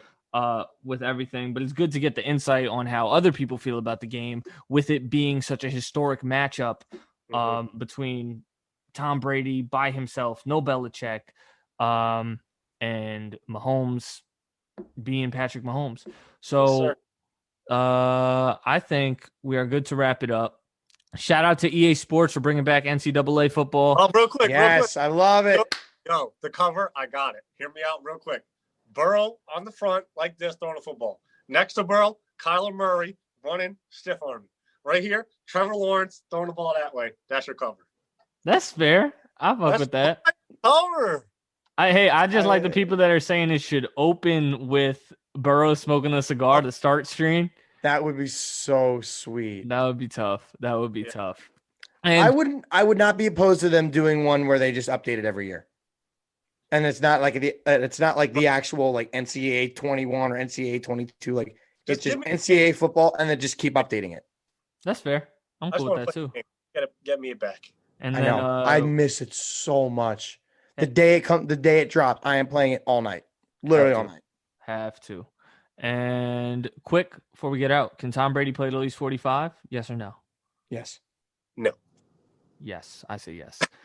But we will get into that another time. We are going to sign out. This has been a very long episode. Thanks to Brandon Murphy and Murphy's Law for coming here. We appreciate it. Love connecting on his show and our show. And like, comment, subscribe, download Podbean, Apple Podcasts, YouTube. Honestly, just think of something where we might be and just go there and be like, yo, do y'all have Brofluent? And if they say no, you probably should never go there again. So do all that. We're signing out. Peace. Peace.